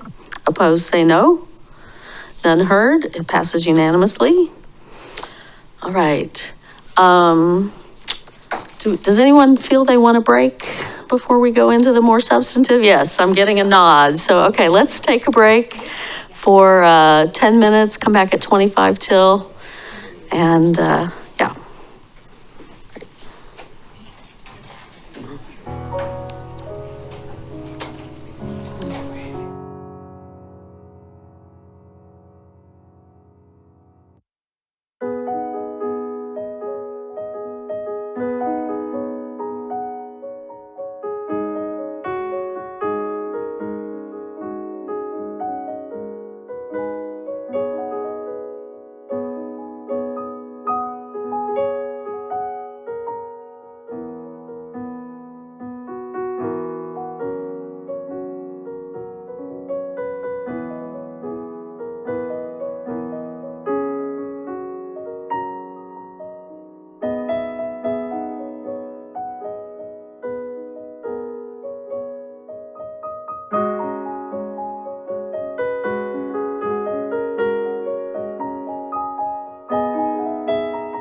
We're gonna restart without Counselor Emma. This isn't, oh, great. Now we're back online. We're back. Counselor Abma had a kind of a family emergency and will join us when he can. And everything is now okay. Oh, is it? He's on his way back. Oh, okay. Okay, great. Well, this isn't a hearing anyway. It's like a work session discussion. So I'll go ahead and ask Planning Manager Laura Weigel and Assistant Manager Ryan Dyer to start with the climate-friendly, equitable communities update. All right, well, thank you so much for having us here tonight. We have been talking about climate-friendly, equitable communities, I think, since about 2022 at this point. And so it's been a long road to get here. We have talked to you all a couple of times. We've spent a lot of time at the Planning Commission talking about it. And so Ryan's going to dig into kind of the big picture rules that we're looking at. We had a hearing with Planning Commission. We had unanimous recommendation of approval of the package. And so what we're going to do is Ryan has been shepherding this, and I really want to commend him. He's done a lot of hard work, and it's a really big, bulky, complicated package of code, and Ryan has spent a lot of time in the weeds with it. And so we're going to kind of provide a high-level overview of it tonight, and we're happy to dig into any questions that you might have about the details of everything. And with that, I will hand it over to you, Ryan. Cool. And Ryan, do you want us to hold questions to the end, or do you want us to take questions in each, do you have like sections where it makes sense to take questions, or how do you want to do that? I don't have a strong preference. If you want to interrupt me, I'm happy with that. Yeah, sometimes it makes sense to have the conversation while we're talking about the thing. Okay. Because there are sort of different aspects to the whole package, so. Okay, great. Cool. Yeah, so as Laura introduced it, I'm here to update you on how the city is responding to the relatively new administrative rules that were drafted through the state's climate-friendly, equitable communities rulemaking process. Just going to briefly recap that process. In 2020, Governor Brown issued Executive Order 2004, directing state commissions and agencies to take actions that would reduce transportation-related greenhouse gas emissions. In response to that executive order, the Department of Land Conservation and Development initiated the climate-friendly, equitable communities rulemaking. I will refer to that as CFEC from here on out, which ultimately amended the administrative rules that govern how jurisdictions do transportation planning, which includes how they regulate off-street parking, and that's the main focus of this code amendment package and the conversation tonight. It's worth noting that many of the CFEC rules take effect when communities update their transportation system plans. However, the off-street parking rules are already partially in effect. The rules say that communities must update their regulations by June 30th of 2023. However, Milwaukie received an extension to comply with those rules to June 30th of 2024. For most of you, all of this will likely sound familiar. We first briefed council on all of this rulemaking in August of 2022. We held various work sessions, as is shown on the screen now, and 2 public hearings with Planning Commission. The reason for that long timeline and the second public hearing with the Planning Commission is that we had previously drafted code amendments to comply with these new rules. However, we paused the process when we learned that the state was going to enter into a second rulemaking, a corrections and clarifications rulemaking. The second rulemaking concluded in November of last year, 2023, at which point we resumed our process by updating the proposed code amendments and renoticing the land use application. And then last month, the Planning Commission recommended that City Council approve the code amendments included in your staff report. Those proposed code amendments would do 3 primary things. They would remove minimum off-street parking quantity requirements citywide. They would add new development standards for new large parking lots, those over a quarter acre in size, and they would update the city's bicycle parking code. So I'll cover each of those in more detail, but I guess I'll pause here for any questions about any of that. sort of history background on all of this. No? I think you're good. Okay. Go ahead. So getting to the parking reform, what this means is that there would no longer be a minimum number of off-street parking spaces that new development would be required to provide. What it doesn't mean, builders could still provide parking, and when they do provide parking, they would still have to meet the city's development standards for off-street parking. To recap how we arrived at the decision to remove off-street parking citywide, the climate-friendly rules, you might remember, provide jurisdictions with sort of two basic approaches to regulating off-street parking. The first being to remove off-street parking requirements citywide. The second approach preserves mandates in some locations within the city and for some land uses, but it does require that jurisdictions adopt new rules and programs that further limit where and how communities regulate parking. A significant driver, the map on the screen here, of the decision to remove mandates citywide is OAR 660-12-440, which is the frequent transit rule. And this disallows jurisdictions from requiring parking within 1/2 mile of a frequent bus service line and within 3/4 mile of a rail transit station, so light rail in our case.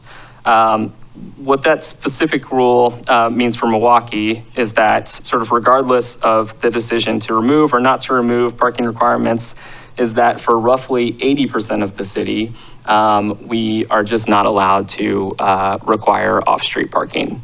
And that's been in effect, actually, that sort of superseded or took effect before communities made any decisions to remove, to update their code. It went into effect January 1st of 2023. So basically, since that time, in all the areas that you see on the screen there, the city has not been requiring off-street parking for any development that's proposed. I guess I understood when we talked about it in 2022 that it was for residential. It's all uses. All uses? Mm-hmm. So an industrial area, an industrial use, a commercial use, we can't require parking for that either? Yeah, any property that is located within those Wow. distances of frequent transit. I thought it was only residential, and yeah. That's a crazy rule. That is a crazy rule. Well, the good news is that we're fairly built out and we have a lot of parking, so that's good news. And yeah, just to reiterate that it does not prevent jurisdictions or builders from providing parking. And we have not proposed in this amendment package to change our maximums. And we have seen as applications have come in that builders are still choosing to provide parking in many cases. I would like to talk about our maximums. I don't know if this is the point to do that, or you want to save that till later. But Yeah, maybe saving till later. Okay. I think, yeah.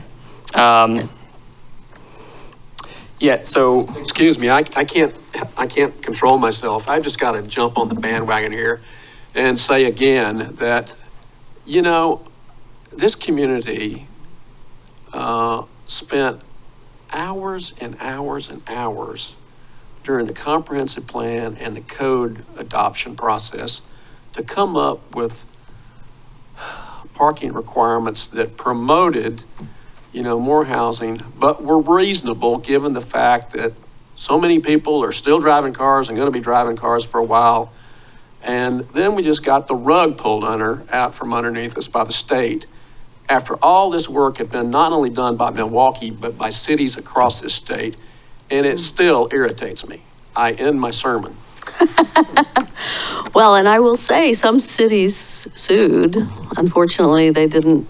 They got a little bit out of their lawsuit, but not much. Yeah, I do think this is going to be, and I hear this from other mayors, it's really going to affect the livability of many of our cities, many of our neighborhoods.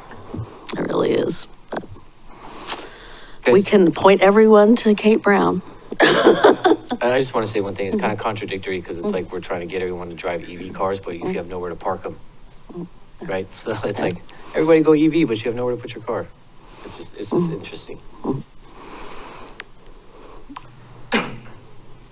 So while off-street parking would no longer be required with this code amendment package, the city's development standards for off-street parking areas would still be in effect. So when parking is provided, builders would still have to meet certain development standards. And for especially large off-street parking areas, the new rules require that jurisdictions adopt enhanced development standards, principally to reduce the negative impacts associated with large parking lots, such as the urban heat island effect, and sort of reduce pedestrian connectivity and safety. So the new standards recommended by Planning Commission, and just to note that in some cases here, you'll see on the screen that Planning Commission chose to go above what the rules require. For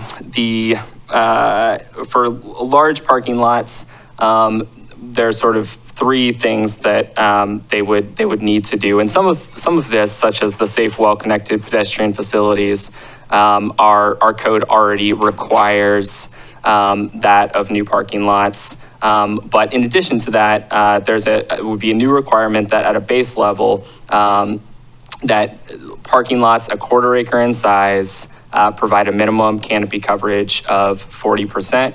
The Planning Commission recommended 40% to be consistent with the city's goal to achieve a 40% tree canopy citywide.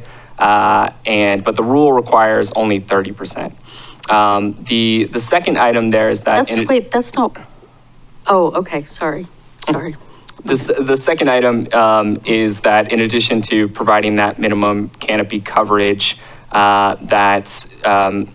when a new parking lot of that size is installed, builders would have to choose from among two climate mitigation actions is how the rules refer to it. So that can look like enhanced canopy or on-site solar installation. And so with 40% being the base, PC recommended 50% tree canopy for the enhanced canopy coverage standard. And so that could be an option, or that on-site solar installation would be the other option. Any questions about this?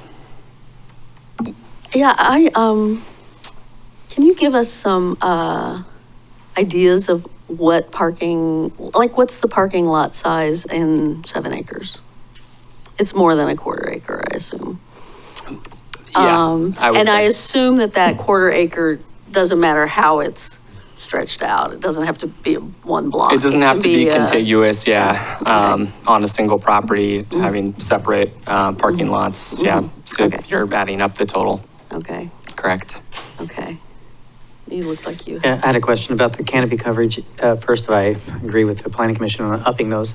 But second, is the canopy coverage percentage calculated from a mature, does it get bigger as the tree matures, or does that require a certain amount of plantings? How do you determine the canopy coverage for a brand new tree that's a little twig that's going to grow one day, but? Yeah, this is where it was nice that the city just went through the process of adopting a tree code because we had some of those tools in our belt already. So we worked with the urban forester to sort of, we leaned on some of those standards that we have in projection calculations. And so it's canopy at maturity, and it's only a certain percentage of that canopy at maturity because I think it's 75% maybe. But basically the idea, regardless of the exact percentage, is that you're in a parking lot is not an ideal environment for tree growth. And so you're not likely to get your full canopy coverage. And so does that answer your question? It does. So then does that depend on the species of the tree and all of this then, right? And they have tables that show canopy at maturity based on species.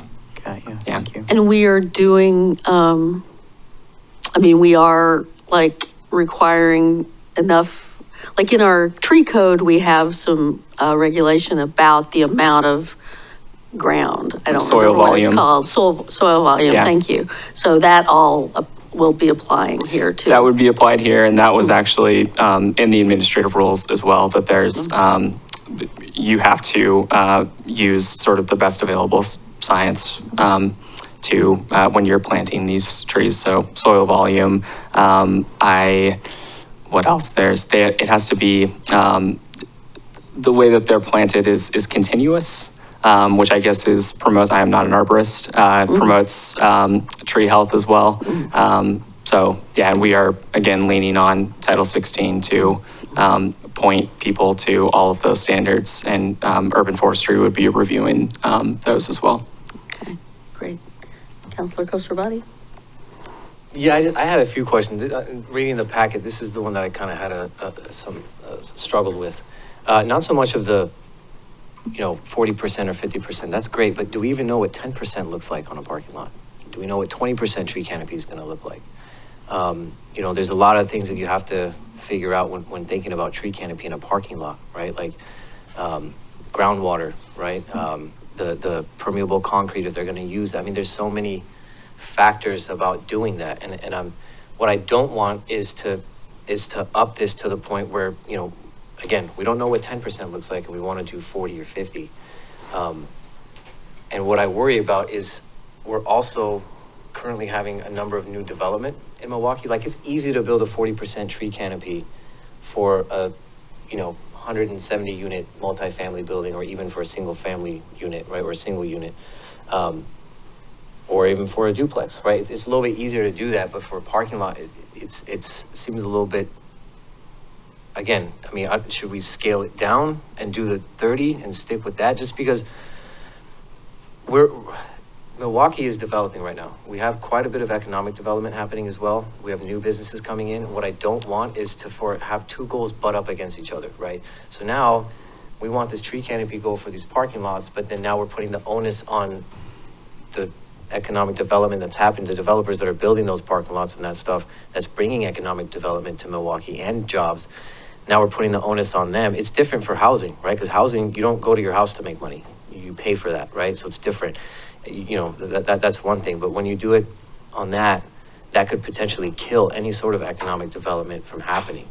And again, I'm not one to tailor to developers at all. But at the same time, like, you see the boom happening in Milwaukie marketplace now. That parking lot's full now, and that's because of new seasons. Got Ace Hardware going in, Luna's Ice Cream, Planet Fitness is there. So if there's new development, which, again, Milwaukee's kind of small, we're kind of built out. But if there does happen to come new development, doing something where you're requiring 40 or 50% may kill that development. And if we're trying to promote that and then also promote this, how are we making sure we're not stepping on our own feet? So I'm just a little bit concerned about biting off more than we even know what it looks like. I think there is the requirement to do 30%, so this would just be kind of a 10% increase over that. And it's going to be required through all the metropolitan area. So it wouldn't be any different for a developer, whether they were here or in Beaverton or in Oregon City, they would have the same requirements. Right, but 10% is a big, when you're talking about a parking lot, 10% is a big difference, depending on the size of that development. But I'm not happy with them, the 30, because we don't know what that looks like, right? Like, what does that look like? Yeah. Schematically, like, what do we, because again, there's a lot more factors than just saying, you got to plant trees in a parking lot. I mean, there's the groundwater, the concrete, the soil, the type of tree, the upkeep for that on those businesses. Because again, that cost, guess who's going to have to pay that cost? The small businesses that lease those buildings are going to have to pay for whatever we put on the developer. That's usually what happens. It trickles down. That's the only time trickle-down economy works, is when they pass the cost down, right? So that's what I'm concerned about. Making sure we don't stifle that. Yeah, I appreciate that concern. I do think that the state was cognizant of that balance as well. And through that corrections and clarifications process, the original standard was 40%, and it was reduced down to 30%. So I think that maybe they shared some of those concerns. I will say, in addition to that a lot of the city is built out, and built out's maybe not exactly the right term, but is developed. And I think for Milwaukie Marketplace, for example, what these new rules would say in that situation is not that you have to come into compliance immediately with the 40%. Rather, the way that the off-street parking code is currently set up, because there are many parking lots in Milwaukee that do not currently conform to what the city would like off-street parking to look like from a variety of perspectives. And there's a sort of proportionality set up, which I know Justin maybe won't like me using that term in that exact way, but it tries to be reasonable, basically, and saying like, oh, you're a new business, you're coming in, we would like to see some improvements, but we're going to scale it based on how much you're investing in the property. So I don't know if that helps to allay some of your concerns, but I don't think in the example of Milwaukee Marketplace that we would not have said to Luna's or to New Seasons that we need 40% now. It would have said, where can we see some room for improvement to sort of inch closer towards that 40% goal? So this rule doesn't just apply to new parking lots? I thought it only applied to new parking lots. It would, in its sort of full force, it would apply to only new parking lots, but all of our, all of the standards in the off-street parking section are sort of applied through the redevelopment process when properties are redeveloped. So, right, so that would mean that if Milwaukie Marketplace, for example, did something, redeveloped their property and needed to pull a permit for that, they would have to fall under this requirement now, right? But not fully, no. We Not would say fully, like, is but there an they would still- opportunity to maybe plant a tree or 2 trees? But they wouldn't be required to do anything. There would be some requirements, yeah, but that's currently the case. That's. Well, yeah, I know it's currently the Yeah. case, but it doesn't make it okay. Doesn't make it the right thing. But like We do have requirements for parking lots that we do want certain things, pedestrian ways and certain amount of plantings. We have those even without this code. Right, no, I understand that. I just don't want to kill the economic development that's happening right now. And that's the thing. It's obviously the 10% is a big deal, because if it wasn't, then they wouldn't have dropped it to 30, right? So that was, you were saying they're cognizant of that, and that's why they kind of Well, and they're decided on also, 30, yeah, agreed. And they're, right? So I would say that 10% is a big deal. they're writing rules that apply statewide as well. And so different communities are going to land in different places about what the exact right percentage is. I know that someplace, and maybe we should have provided this for this conversation, but I know Tigard, for example, I think has had a 30% requirement for a while that like predates all of this.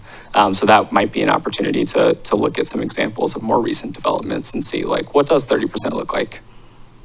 Yeah. And the city does have we do have a climate, a tree canopy goal of 40%. So I think that's why the planning commission had recommended sticking with that goal, which cities had for a while.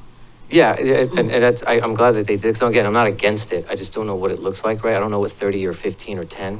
And I just want to make sure that we're cognizant of that and of the development that's currently happening in Milwaukee, and making sure that we're not making it harder to do those things. Because sometimes we have a propensity to, we can step on our own toes sometimes, right? And that affects other goals, right? And we have a tree code, and that's more for residential. We're doing a tree, it's crazy that there's a parking lot, basically almost tree code, before there's a commercial one as far as the. Yeah, it is, that is crazy. I don't understand that. That is crazy. Like there's instead of a tree code or some tree canopy requirement for multifamily buildings and things like that in commercial, we're doing it for parking lots. It just doesn't sound, it just kind of blows my mind a little bit. Well, they do create urban heat islands. Well, they're a parking lot. That's what they do. Trying to mitigate those effects. That's what I'm, exactly, this is it's a parking lot. So, but you would think at least with multifamily. Multifamily does have to provide a tree Or canopy. commercial, Yeah. excuse me, like more of the commercial, which can be, a number of projects. You would think that they would focus more on that, because that seems to be more of the development than parking lots right now. So this isn't part of what's been enforced already. This is part of the package you're bringing forward. This is something that we have to address before that June 30th date. Okay. Yes. Because I was curious, like the Ace Hardware actually took out parking to build what I gather is like a little, I don't know, garden center or something. But are they putting in trees? Are they doing, there are some planter strip things in there. So they're doing some amount of Yeah, I'm not, Rini? I did not review that permit, so Okay. I'm not, Okay. familiar with the details, but. Okay. Okay. Other questions on this? Oh, okay. Perfect. Moving on to bicycle parking. So while the state was making modifications to the rules, we took the opportunity to revisit and update the city's bicycle parking code. There are sort of three reasons why we are doing this, decided to do this. One is that currently, the quantity standards, how we determine how much bike parking needs to be provided for new development and redevelopment. The quantity standards are tied to the minimum number of off-street vehicle parking spaces that are currently required. And so if the city was to move forward with removing those, we would need to have some way to calculate how much bicycle parking needs to be provided. The second reason why we are doing this is that the new CFAC rules do include specific standards for bicycle parking. And while the city's code, conforms to some of those requirements, it does not conform to all of them. I will quickly note there that we don't have to technically comply with the new bicycle parking requirements until we update our transportation system plan. That's when that goes into effect. But we decided to do this now, I think for the last reason is because there have just been a variety of long-standing staff challenges in implementing the existing bicycle parking code. And I'll talk a little bit more about those. So additionally, there are sort of three reform buckets you'll see on the screen. So there's quantity standards, we added a new modification process, and then there's new development standards. And so I wrote down some key points because there's a lot there that I just don't want to miss some of these. So and sometimes this breaks into sort of what is being required for residential development versus commercial and institutional and industrial development. And so I'll sort of try to keep those buckets, but it's not always that clean. So apologies, and open to any questions that we have about any of this. So for quantity standards, generally we established new land use categories in the bicycle parking code and quantity standards. So that's, based on what type of land use, how many bicycle parking spaces you need to provide. Notes to take away on the residential front. So the quantity standards have mostly remained unchanged. There's a 1-to-1 ratio, one per residential units. The only exception to that is that the current code isn't very clear about saying that that's long-term parking versus short-term parking. And the distinction there is long-term parking is intended for users of a site who are going to be staying there for typically multiple hours. They're looking for a secure, dry place to leave their bicycle where they don't have to constantly be worrying about if it's going to be stolen. Short-term is, it's your short duration, I'm going to run to the store for 20 minutes and need something convenient that I can just park my bike on the street, for example. That's short-term parking. For residential development, the code currently does not require any short-term parking. So no, for visitors to a multifamily complex, for example, there's no real clear requirement that any of the required parking has to be for visitors, has to be accessible to people who are just showing up. So that's quantity standards for residential. For commercial, industrial, and institutional, the most significant change for these types of development is that they would now be required under this code to provide a minimum of 2 long-term and 2 short-term spaces. So previously there were just very few situations in which we would ever get any long-term parking for any sort of commercial institutional development. So no guarantee that somebody who is employed someplace that wanted to ride their bike to work would have a place to store their bike. So this is saying sort of at a minimum, can you please put in two spaces? And it's the code's pretty flexible about where those are located. It's not saying you need to create commercial development, a standalone room that's only for bicycles. It could be in sort of a back room area of an establishment that was serving multiple purposes for the business. But it's just saying, as you're developing, have a little intention and thinking about where somebody might be able to store a bike that's safe and dry. So that's quantity standards. Because there's a lot there, I'll pause. Any questions about sort of the adjustments that are being proposed for quantity standards? This is exciting stuff, I know. So we've also added, this one's pretty straightforward, a modification process. So when it comes to those quantities, we're proposing that there's basically a way to adjust those quantities, acknowledging that not one size fits all, the calculations might not be appropriate, or it might be that the use that's being proposed isn't clearly identified in the table. And so that modification process sort of addresses those two situations and says, here's the way that we would handle that, either A, there's a discrepancy and sort of that's too much bike parking, or B, my use doesn't seem to be to fit into any of these categories in the table. How much am I supposed to provide? So it lays out a process for that. And then lastly, unless there's any questions about the modification process, yes? The residential, what, is that for like any residential property any residential development? Or is that specific to multifamily development, do you know? It's saying, it's for multifamily development is when you would be getting into these quantities. Yeah. Okay, so it's not like a middle housing? It's not like a middle housing, no. Yeah. I mean, the one exception to that would be cottage cluster developments, which Planning Commission did recommend specific quantities for cottage clusters. Thank you, I appreciate that. Yeah, good question. Then finally, sorry, development standards. Go back. Yeah, development standards. So the code specifies by, again, short-term versus long-term bicycle parking. It adds new development standards. And this is someplace where, when I mentioned that staff have previously had, struggled to implement the code as it is currently written. It's very, in some ways, beautiful because it's brief. But brief sometimes means confusing and open to interpretation. So we tried to address some of that by adding new development standards for short and long-term parking. Notably, so for both residential and commercial,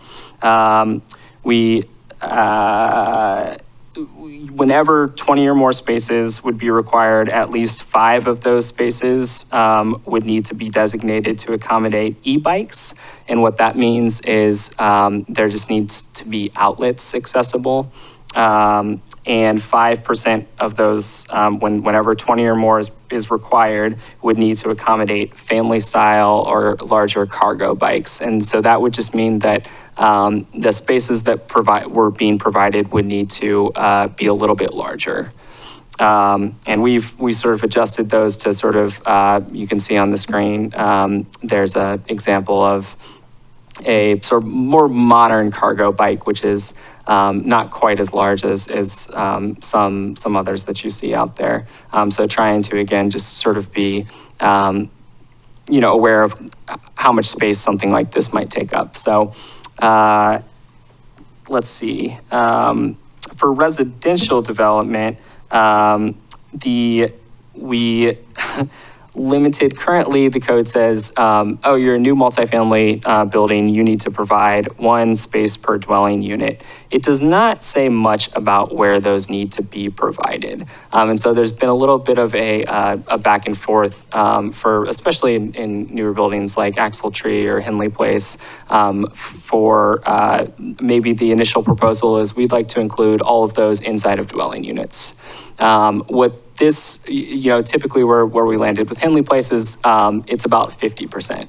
Half of those required spaces are located inside of a dwelling unit and half are located spread throughout the building. So I think many of them are on individual floors. I think there's a bike room on the ground floor.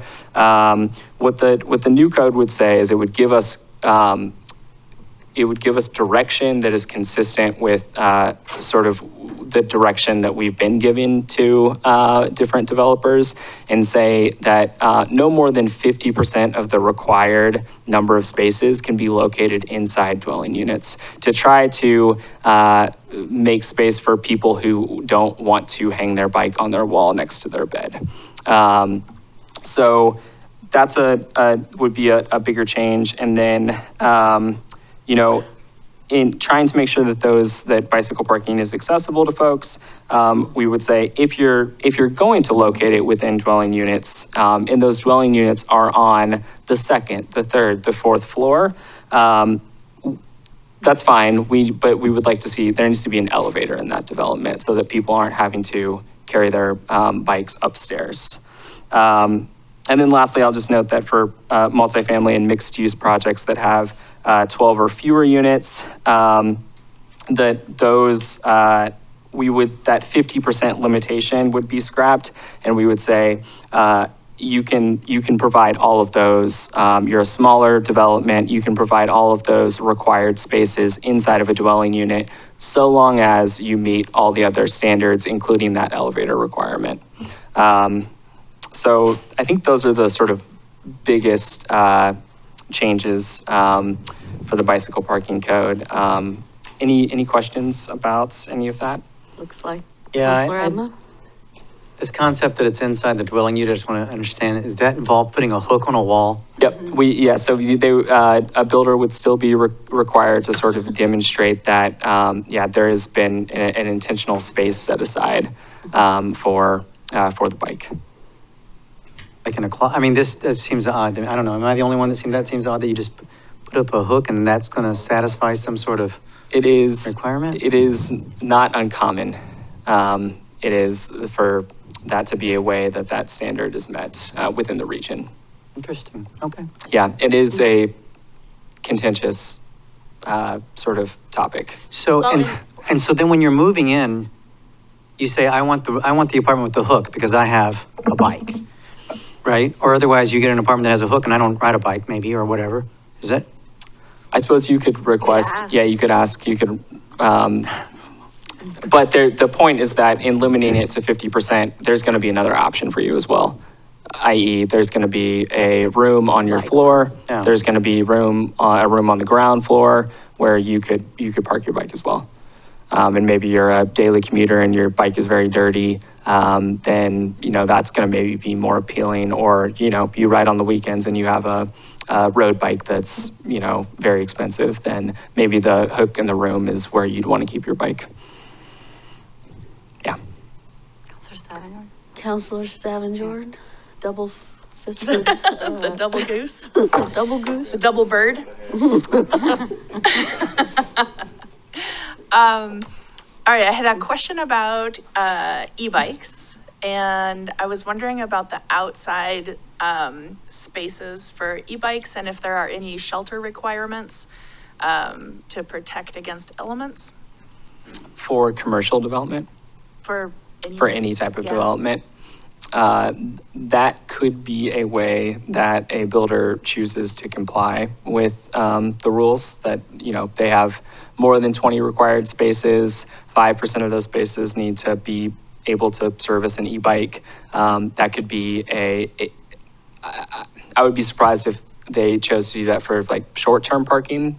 And I think it's specified actually in the long-term parking section now that I think about it.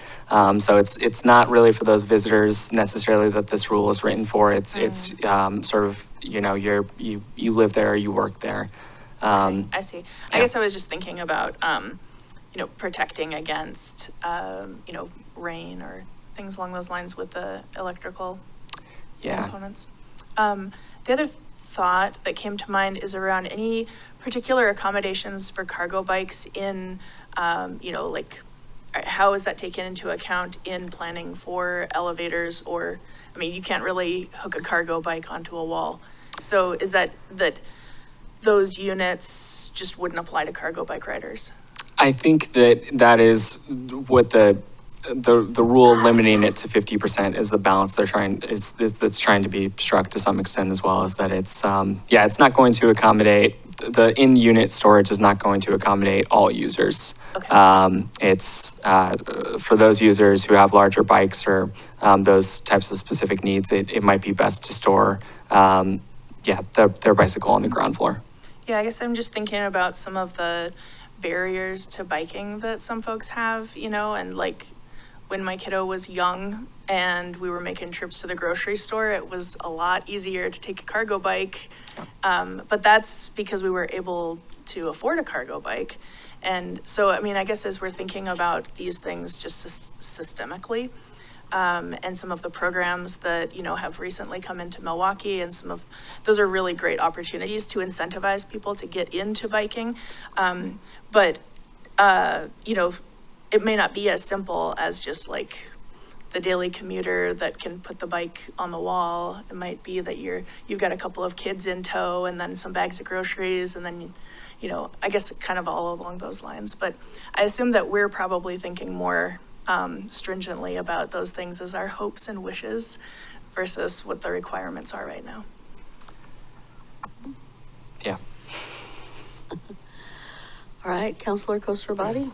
Yeah, I just have a quick question on some of these changes, because I do believe that when you eliminate parking requirements for multifamily, it does reflect in rents, right? Like it should lower the rents. Like the cost of renting that unit should be less. In Minnesota, God, why can't I think of the city? Minneapolis. There's a good case study there of how it dropped lower rents like $100 to $200 a month by eliminating the parking requirements. So it's a good thing. My question is with the bike parking. I know bike parking is probably a lot cheaper, but when you start talking about adding elevators to each one of the units now, or not each one of the buildings for the units, it starts increasing the price of these developments. Have there been any studies what these mandates are going to do to the overall cost of the development, and if that's going to, in some cases, cause the development to be more expensive, and in turn raising the rents? Yes, I think that is an excellent point, and it is definitely something that was top of mind for us as we were drafting this code. And I like to think that we have struck a balance. I think that we housing is a priority for us as well. We don't want to see. And there is some tension between sort of these competing goals. And we don't want to see bicycle parking mandates, especially where that bicycle parking might go underutilized. We wouldn't want to see that,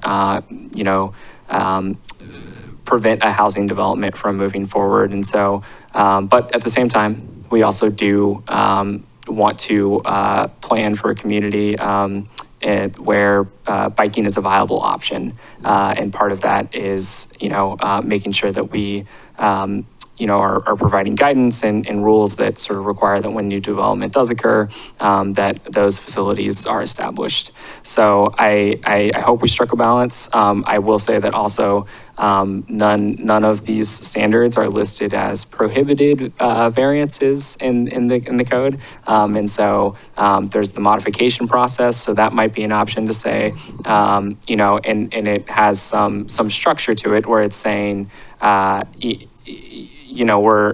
we might be willing to sort of lower the quantity requirements, but might there be an opportunity in the future to add in new bicycle parking? There's sort of approval criteria that it's asking you to sort of think systematically about how you can maybe still meet the intent of that goal while in the moment lowering the overall quantity requirements so that the project can move forward. And yeah, again, we're aware of the urgent housing needs, and I think would be willing to work with developers if it seems like any of these standards were going to prevent them from being able to move forward. Yeah, I appreciate that. Because I and again, I'm I'm a fan of biking. I don't do it as much as I'd like to, but I'm a fan, and I know that's, for a lot of people, that's a critical way of getting around, right? So this isn't to say like, oh, biking over housing or housing over biking. It's not that, but I appreciate what they're trying to do, but not at the cost of others who may not bike, and then their rents go up because of it. Like, that's where it becomes a bit of an issue. And I'll say on the elevator concern specifically that they're just, we like to think that there are other ways, really that's only a requirement if you're choosing to provide your required spaces in units. Oftentimes there are other places on the site where that could accommodate some of that bicycle parking. And so I know we'd be willing to, think through with applicants what those other options might look like. So I hear that concern on the elevator standards specifically. Yeah, I mean, we know that, Axle Tree has a ground floor bike room. The plans for Coho call for a ground floor bike room. I mean, if they provide their bike parking that way, then the elevator isn't a question. I mean, Coho's going to have they both have elevators anyway, but thinking about a 2 or 3 story building, if they did that, they wouldn't have to have, they wouldn't be facing the elevator question, right? Yeah, right. Right. It just seems like this all would have been good to include in SB 1537, right? Like the housing bill, they should have been all tied in together, the standards for building, and then also what they're, because again, we go back to that where, your goals are conflicting potentially in some cases, so, yeah, thank you.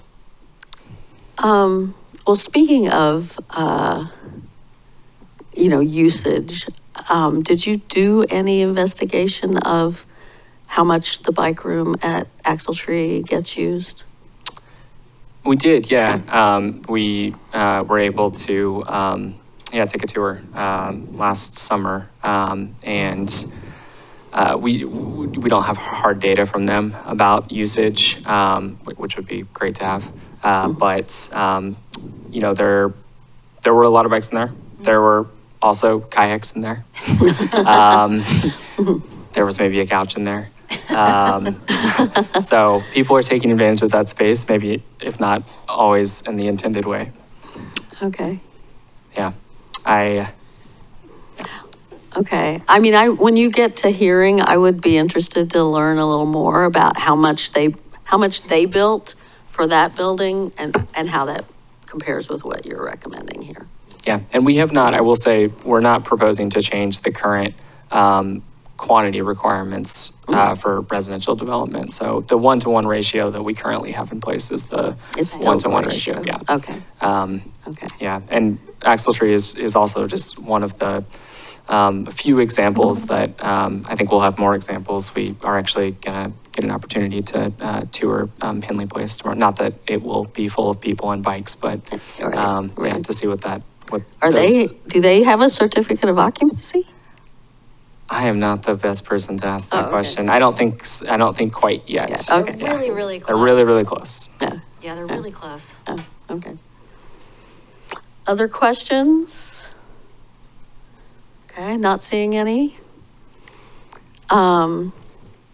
Did you have more slides? Nope, that's it. It was just a question slide, Yeah, which we that covered. one I was excited about earlier. Well, I will say I am, I think the parking lot and the bike parking stuff all looks pretty good. I am still concerned about the no parking requirements. And I guess I do want to look at our maximums. So I would appreciate having that info in the, because I've heard a lot lately from people concerned about the Monroe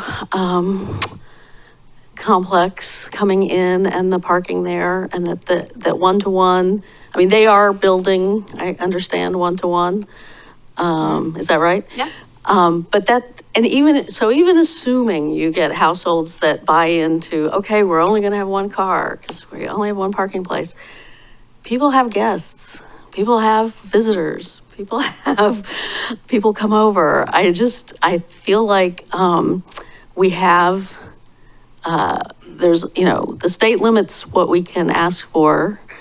But if a developer comes in and wants to do more, I think we should be letting a developer do more. So I would like to have a conversation around maximums, because I know recently with the, we had a developer ask to do more at 17th and McBride, and we didn't let them do what they wanted to do. And so I'd like to have a conversation around that.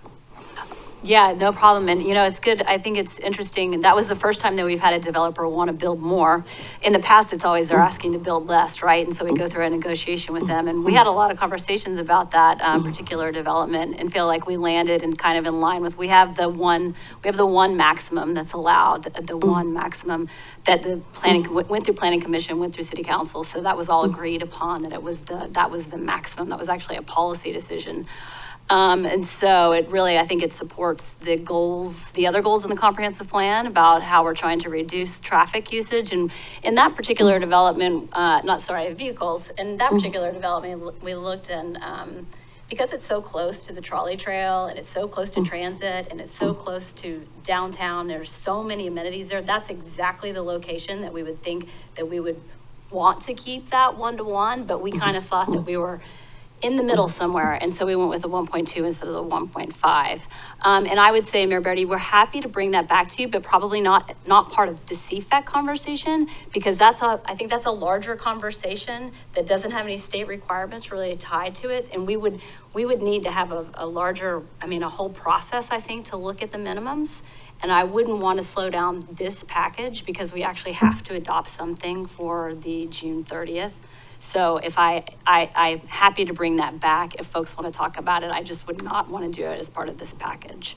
All right, well, I will probably encourage some of the people who are complaining to me to come testify at the hearing on this package, because I do feel like people are feeling the need to be heard on this. And I will say that I think the one parking place maximum was really adopted on an assumption of our current street design allowing for street parking, thinking about places where there's street parking. When you think about what's going on Monroe, we probably aren't going to allow much parking on Monroe. It's a greenway. Are the street designs within the development allowing for street parking? Is there a new street? I don't know these details. So I think when you think about maximums, you've got to think about where's your absorption capacity for the visitors, for the overflow. And so if you're building a street into a new development of cottages and the streets are wide enough that there's going to be parking on that street, then yeah, maybe we're okay with one per unit. But if we're not building those streets that have some absorption capacity for visitors, then I think the one as a maximum is really problematic. And so, yeah, I don't think anybody on council at the time we adopted the middle housing code thought we would be looking at 40 unit cottage clusters. I really don't. I certainly didn't. And I don't think others really did either. I think we're thinking like the small one on 40th Avenue, that kind of a cottage cluster. But when you're talking about 40 units and only one parking place per unit, it's all about what's the absorption capacity in the area. Well, and just remember, we can't require any parking at all. So when somebody wanted to build more, we didn't let them. And I am troubled by that. I am troubled by that. No parking requirements or no off-street parking requirements? No off-street parking Yeah, right, requirements. Well, that means no parking parking requirements. There's no parking requirements. No, that's what off-street means, on-site. Oh, that's right. Sorry, I got the terms. Yeah. Yeah. Anyway, okay. Okay. Okay, thank Well, you we so will much. see Appreciate you. your time. Thanks. Okay, Mine. so We actually have a public hearing and I'm feeling so bad for these guys. I don't know, Peter probably misled you to tell you to come at 6 o'clock.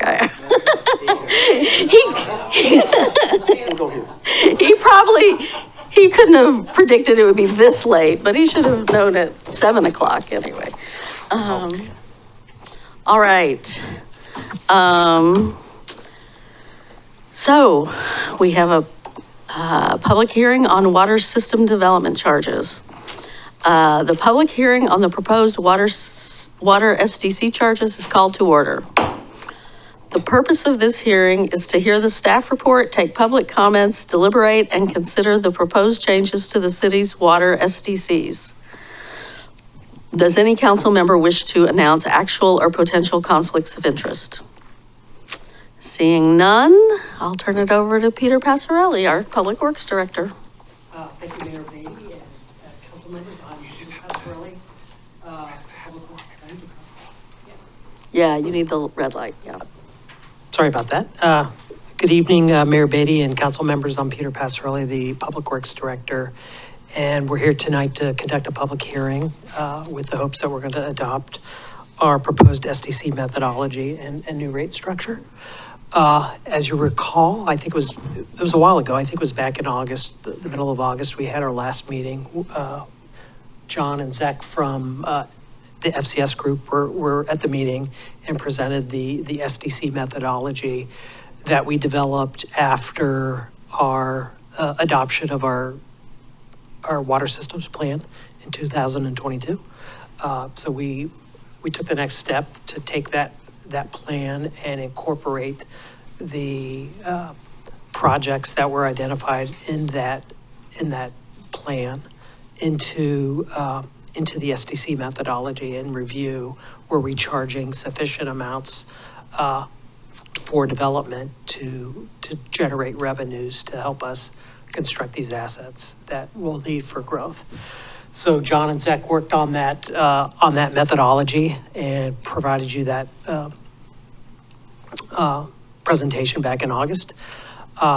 Since August, we've fine-tuned a couple things in the report. I think the result was a little bit lower of an SDC for the single-family residential property. And we, in January, we did our public notice and published our draft report in February, made it available for the public to review, and published the public notice in the newspaper back in January, and set the public hearing for tonight to discuss this. So I'll turn it over to Zach and John to provide an overview of where we are. Thank you. Thank you, Peter, and thank you, Mayor and Council. I'm John Gillarducci, the principal on the project. We'll go through some quick background, and then Zach will walk through the results. And then we've got some comparisons for you and some sample bills that we'll show you. So a few things about system development charges that I'm sure you're well aware of. These are the one-time fees paid at the time of development by new development. We follow the law very closely, ORS 223.297 through 316 gives us a really good rule book. It provides for system development charges for water, wastewater, stormwater, transportation, and parks. We're just talking about water tonight. These are supposed to represent a share of the system facilities that will serve new development, as opposed to the smaller, like it's not the water meter, it's a share of the distribution system and the storage facilities. That's what a system development charge is intended to represent. They include two components in most cases, and they do tonight. A reimbursement fee, which is intended to recover costs already invested by ratepayers in the system, and where there's unused capacity in those existing facilities, we have a basis for a reimbursement fee. The second part is based on future projects that are planned to provide capacity for new development. So that's called the improvement fee. So we have the two fees together, they equal the system development charge. The math is summarized here. That reimbursement fee is the cost of unused capacity in the existing system divided by the growth that it will serve. The improvement fee is the cost of only those facilities, portions of facilities that increase capacity for future users. Those costs, again, divided by the growth that they will serve, equal the improvement fee, together the SDC. Just to give you a sense of where the city is now, these are the current system development charges as of FY 2024, which ends in June. So for a 3/4 inch meter, which is the most common meter size for a single family residence, $2,297. You see the charges go up from meter size to meter size. That's based on the flow capacity of each meter. So we're trying to charge for the potential demand for those larger meter sizes. All right, so I'm going to walk you through the calculations, and some of you have already seen these, so I'll try to go a little quicker than last time. So this summarizes the full system development charge calculation, and then we'll talk about each component individually as well. As shown here, we have several cost bases in the top part of this table: the improvement fee, the reimbursement fee, the two fees that John mentioned, as well as some costs provided for the compliance with the SDC law. The total cost basis you can see there is $13.8 million. When we divide that by the growth in system demand we're expecting of just shy of 2,500 MCEs, that gives us the total SDC per MCE, you see at the bottom of this chart, for $5,603. So focusing on the growth, which is, again, the denominator of the SDC calculation, this is based on projections from the water system master plan. And based on those projections, we're looking at growth of just shy of 2,500 meter capacity equivalents. That's the denominator of the SDC. Talking about the numerator, as John mentioned, it's composed of two parts. The first part here is the improvement fee, looking forward at the projects that you need to complete to provide capacity for growth.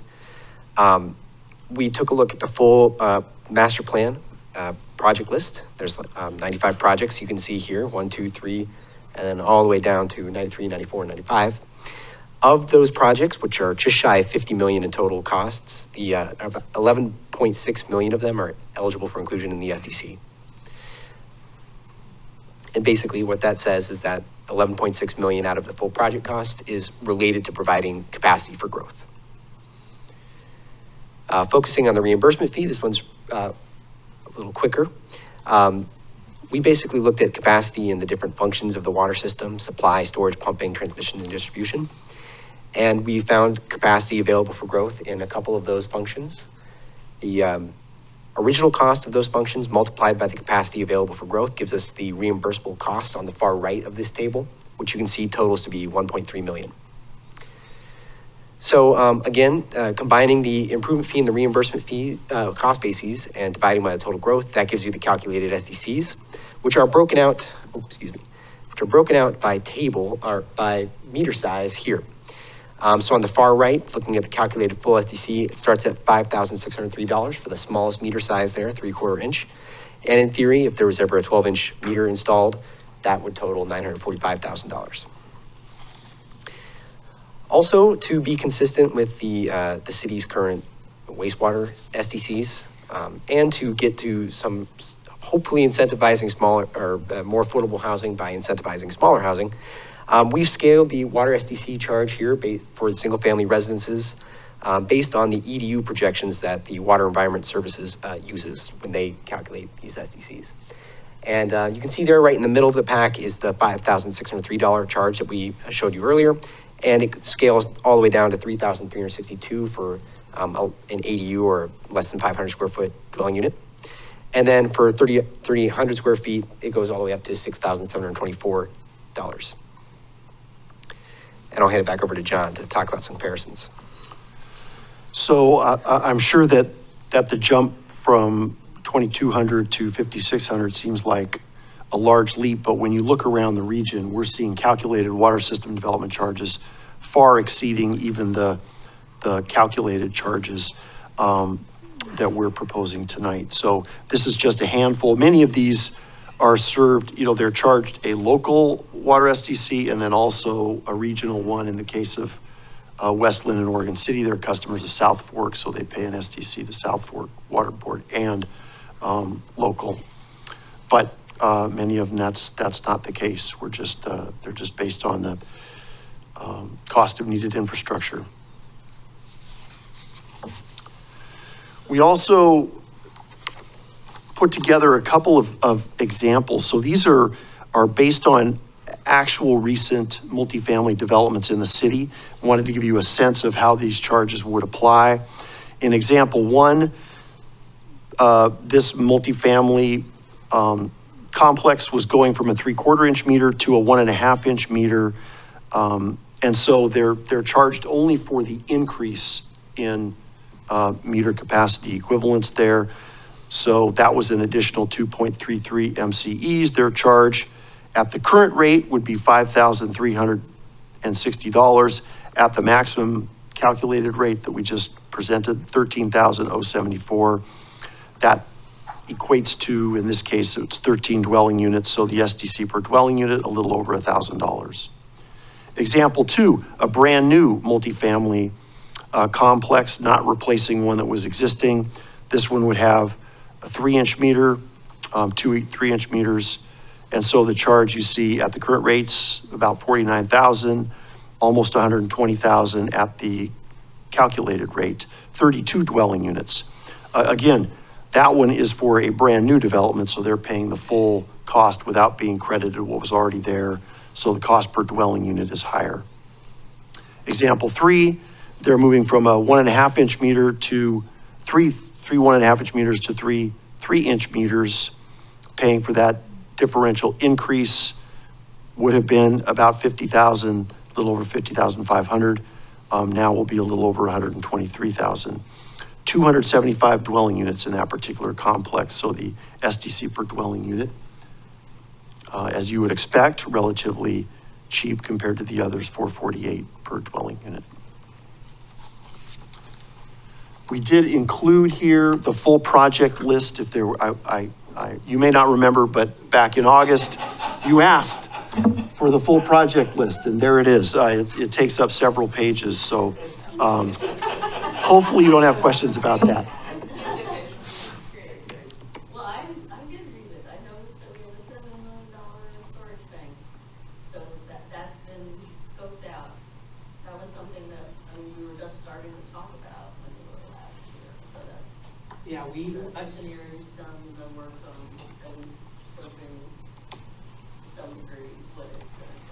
well, we using the sort of conceptual costs from the systems, that's where that $7 million comes from.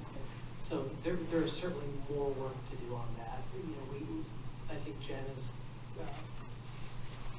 gone out to do an RFQ to help select some engineering consultants to help us with some of our larger CIP projects. This is one of the projects we have identified I think it's out of the year 6 or 7 of our CIP. But it does have a big impact on the SDCs. We have determined that we do have some storage deficiencies, especially as we grow in size and bring more people in. So that is one of the major projects in there, as well as some of our treatment upgrades and pumping upgrades that we're contemplating that we'll need to handle growth. That's, yes, that's all of our prepared material. Thank you. So what year do our current SDCs date from? I think it was like 2011, the system plan that we did in 2011, 2012. That sounds right. Yeah. I think it was don't me. Index SDCs to We did. the CPI? We did. We do. Okay. And if you recall this afternoon, when we were talking about the fee schedule, we were indexing those SDCs by that Seattle Construction Cost Index. Yeah. Questions? I have a couple, just trying to figure out on the cost comparison, first of all, why Milwaukie was so low. Is that because we're a relatively built-out city compared to, I'm looking at Westland and Oregon City, those are, there's a huge differential, and I'm just trying to figure out why. So, go ahead, sorry. Yeah, I was going to say, you know. Yes, I think part of it is that the city was built out, and when we did our last systems plan in 2011, 2012, that plan didn't identify many projects that were associated with future growth. I think we had also anticipated during that planning process less growth than we're anticipating now. So, you know, we're capturing those projects in this from our latest systems plan and bringing that into this methodology, and that's, you know, one of the reasons why it's going up. Yeah. I can ask a quick follow-up on that. Well, actually, so you said 2011 was when? 2011, 12, yeah. I think. How long will this amount last? Like, do we have a schedule to review this on a, you know, I don't know, like a 3 or a 4 year basis, or do we wait again for however many years that's been? Well, we certainly waited a long time to update the last methodology because we didn't go through and update that plan. We do have a plan update in our CIP, but perhaps before that, we do have the opportunity as new projects or project needs come available that we can add those to the project list and make adjustments to the methodology during that time, right? Yeah, and there's nothing in the law that tells you how frequently to update these, but the perfect catalyst is an updated water master plan, because then you've got a fresh list of projects, new growth estimates. Those are the inputs that we need to calculate the charges. But also, if something changes in between, like Peter was saying, and you know you have a needed project that you didn't know about before, that's a good time to maybe, you can add it to the list and just recalculate it, or you can update the methodology at that time. But definitely after each master plan is a good time to do them. Yeah, another question. So and state law requires a public hearing, I guess. That's why we're doing it as a public hearing. Yes. And I guess I'm a little surprised seeing the increases that no one shows up to complain, like no developer or anyone says, this is crazy. Do you get that frequently, or are they just always this quiet? And then Not as often for water, wastewater. These numbers, to be honest, I think are comparatively low in the region. Where we see a lot of pushback is parks and transportation. Those are probably the biggest numbers we're seeing. And parks, I think, is viewed as a little more discretionary as far as what goes on the list and what a public agency aspires to do.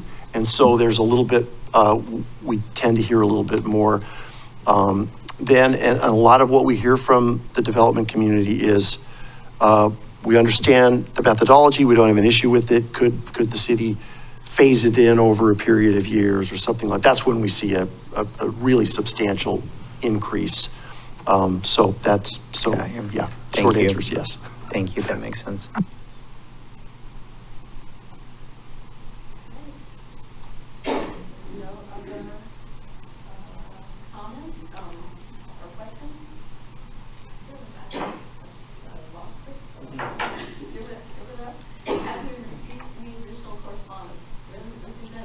No. And I think that was similar to when we did the wastewater SDC methodology as well.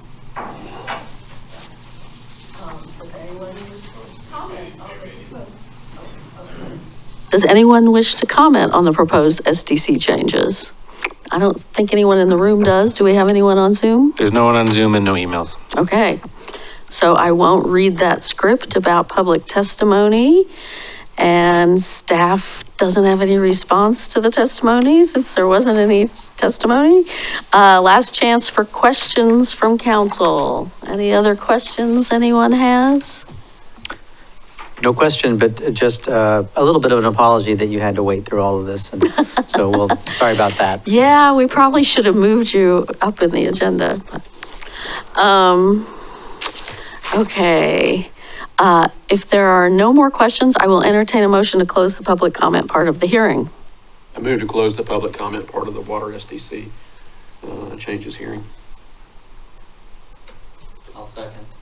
It's been moved and seconded to close the public comment part of the water SDC changes hearing. All those in favor say aye. Aye. Aye. Opposed, say no. None heard. The comment part of the hearing is closed. Is there any council discussion? Is council ready to vote? All right, I would entertain a motion. I move to approve the resolution establishing new system development charges for water improvements. I'll second. It's been moved and seconded to approve the resolution establishing a new system development charges for water improvements. All those in favor say aye.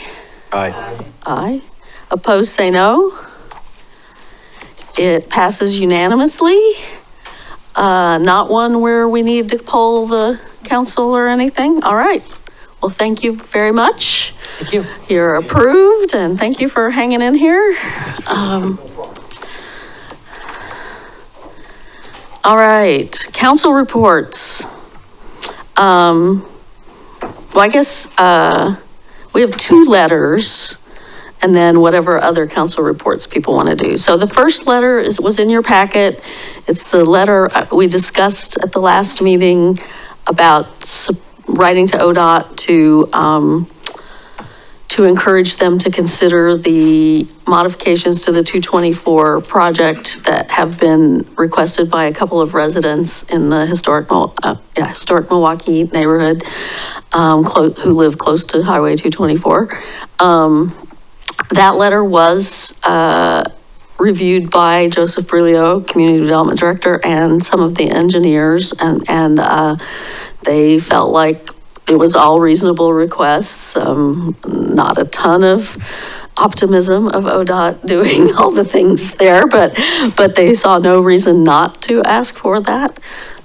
So anybody have any questions or comments on that letter?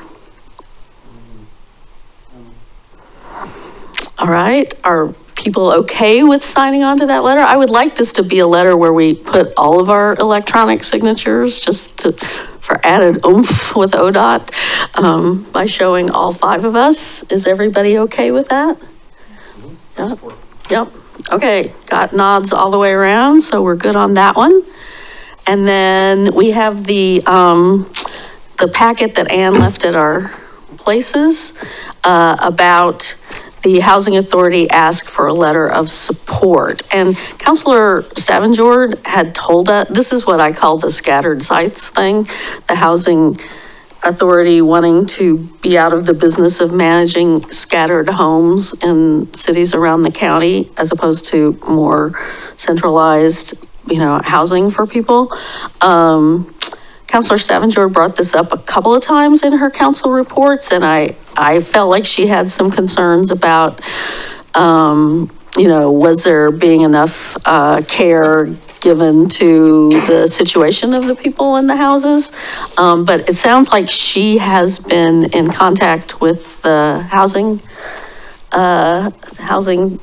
county housing department staff more, so maybe has more information that she'd like to share. Sure, yep, I can share a little update. I reached out to staff with the Housing Authority of Clackamas County.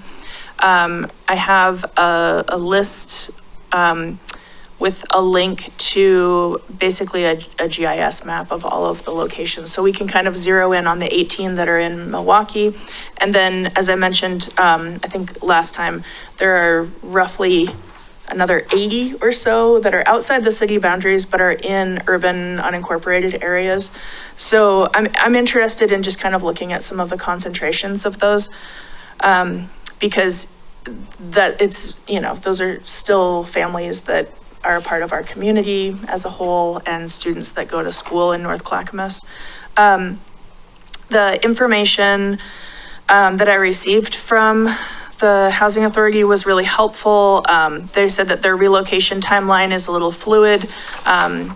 but they're hoping to submit the Section 18 disposition application, which is the process that they have to go through with HUD this spring. They anticipate that it'll take about 6 months to receive approval from HUD. And so if they receive approval in the fall, then they have to have, then their relocation team reaches out again to the residents in the scattered site locations to get a sense of their needs and then, you know, kind of like the timeline of where they can get assistance. They're looking to relocate folks over the course of 2 years with the goal of moving approximately 6 households per month. The goal is to have the scattered sites basically be out of the business of scattered sites by the end of 2027, I believe. And they're really interested and excited about talking about affordable homeownership opportunities. So talking with Proud Ground or Development Northwest or even Habitat for Humanity about partnership opportunities. So what I would suggest at this point, since they're very open to having a discussion, Joseph and I sit on the Housing Advisory Board, which is the community advisory group that reports, or advises the housing authority. So we can bring this up in that meeting. If there's another counselor who would want to sit down and have, a larger conversation with me, we can kind of go through some of the major questions that we think coming up. And then we can bring that back for a larger discussion with council, if folks are okay with that. And the reason I suggest having a conversation just kind of offline with them is because we'll be able to go through some of the questions and help them refine their presentation. So when they come to council, there will already be some things that'll be answered. That makes sense to me. And if Councilor Koster-Body would like to join you in that. No, I think that's great. I would but I'm not going to be around much in the month of April. So I think that's great if you guys want to do that. So we're not signing this letter at this point. Well, does it actually have the timeline for when they need to have the letter? Did Gary specify that? No, and I sent an email to Gary this morning, just letting him know that Emma would be in touch tomorrow. I think you're fine if you want to try and sit down with the team, a couple of you in the coming weeks. And then it sounds like you'd like to have this on a council agenda still. Okay, so that would probably need to be in May.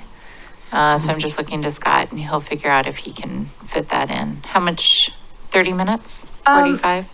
I think maybe 40 Yeah, minutes. is this also the update for Hillside, for us to ask them some questions about? Different teams. It wouldn't be, but yeah. You could do it at the same meeting maybe, but it would be different teams. Yeah. I would suggest though, since they're in the process of submitting the application, and I think that they have to have letters of support from the jurisdictions to move into that process. I'd like to follow up with them, ask that specific question, and then if the timeline that they're on is shorter, but we still want to have the larger conversation with them about what their process looks like, how we can be more supportive of Milwaukie residents, then I would say let's run 2 parallel timelines. And then I would bring the letter, or the mayor, we could bring the letter back for a council report, maybe by the end of for our 3rd meeting. I was going to say at the call that the county commission chair has with the mayors last week, Gary Schmidt presented on this, and I did not get a sense of urgency. I did not get a sense of a quick timeline, and he did volunteer their staff to come talk to to anyone's councils, so. Okay. I mean, I suspect that we're okay with a May date, but yeah. If you're not, there's still time to configure next week's meeting. You've got 3 businesses coming in, but it's a pretty short discussion. And the mayor's calling in. So I think if you really needed it to go fast, you could still talk to them about coming over here and getting them a letter. But I didn't get this. I'm with the mayor. I didn't get the sense that this has to be really fast. Okay. Yeah. So the Housing Advisory Board meets tomorrow. I'll perfect. pose that question. See if they have any heartburn about pushing it out a little bit further. And if this is a step in the application process and HUD requires that, then I'll report back and bring the letter and maybe a fact sheet or something like that to the next council meeting. Super easy. And we already Right. have council reports next meeting. Cool. Or you already have council reports. Yeah. All right. Other council reports people want to give? I've got a couple, I'll make it quick. Okay. The PARB met, and I will tell you that, the major part of the PARB was just, trying to get the PARB up to, a good information level. So there was a debrief on the NCPRD systems plan meetings that have gone on. And so the rest of the PARB kind of knows what's going on there. And, additionally, they brought everybody up to date on the DAC meeting, and that kind of thing. So it was sort of an information kind of sharing meeting at that point. I'll move on to the Watershed Council, and I'll just give you some tidbits here. First of all, the Watershed Council is going to have their strategic planning retreat this Thursday and Friday, so I'll be attending that. Just some interesting information about the environmental DNA study. I'll tell you what they didn't find. They didn't find any Pacific lamprey, and they didn't find any Western pond or painted turtles, which is kind of a double-edged sword because they anticipate that species to go in the Endangered Species Act. So if it's not there, it kind of eliminates some more cumbersome to the project. So that may be a good thing in the short term.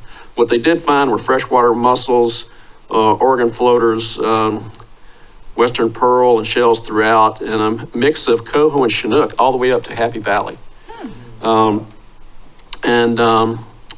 So those were good information. In the process of remediation, like in the impoundment area and that kind of thing, some of these, trying to protect some of these species is going to be a challenge. And there's really an interesting solution that came up. It was one of the tribes, I want to say it was the Umatilla, actually want to relocate the Oregon floaters, for native repopulations in their water. So there's kind of interesting sort of solutions that are coming up there. More on that as we go. Because they're not native to Kellogg? Is that what you're saying? No, No. Their waters have been depleted of the species, and they're trying to repopulate them. Oh, Yeah, okay. yeah. And so the other thing I mentioned is that I think in my last report I talked about there was a big carryover of funds in the financial budget of the Watershed Council. We think that is going to be wiped out very shortly because the RFP for the final contracts with Interflu and various other organizations are going to be let, and so that will allow the remainder of the sediment testing to complete. So that sort of carryover was just kind of a blip, and that's going to be wiped out here shortly with ongoing expenditures. Well, while we're talking about the dam, I'll just say that Joseph and I met with Neil and some ODOT folks and a rep and a staffer for Lori Chavez-Reamer to sort of give him a view of the dam. And Neil and Joseph are doing good work with the JPACT folks in getting a little bit of pro-dam removal propaganda inserted into the JPACT trip to Washington, D.C. later this month. So I really appreciate Metro Councilors Gonzalez and Lewis for being open to that and being helpful in those conversations. Others, did you have? Yep. I have a couple short ones.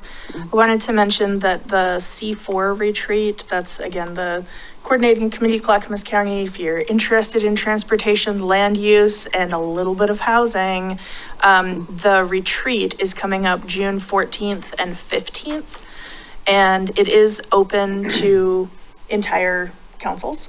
So if folks are, we'd have to figure out notice and things like that as I'm looking at Justin. What is this again? It's the C4, the Clackamas County Coordinating Committee. We're meeting Thursday night to talk about the agenda for the retreat, so I can report more on that. But they usually have the registration timeline start right about now so that they can reserve rooms and make sure it's on folks' schedules. So if anybody's interested in that, let me know. They do it at the resort on the mountain up at In Welch's. Yeah. Yep. I don't think it's called that anymore, but that's what it used to be called. 14th and the 15th of June. Yeah. We all get matching tattoos. Which is like the days after our city's dinner, which is the 13th of June. Yeah. Busy. And then in even more exciting news, as we're all like keeping our eyes open, if you recall, through the supportive housing services measure, we had Milwaukie had applied for 5 different initiatives, city-led initiatives. And those were presented to the county board, and I am pleased to announce, I feel like we need a canned drum roll here. Our library cooling center was fully funded for 3 years. So thank you. I see Brent back there in the audience still. That's going to be a wonderful addition, and really, really excited to see that build out. And then we were also successful in the rent assistance pilot that will be a partnership with Clackamas Service Center.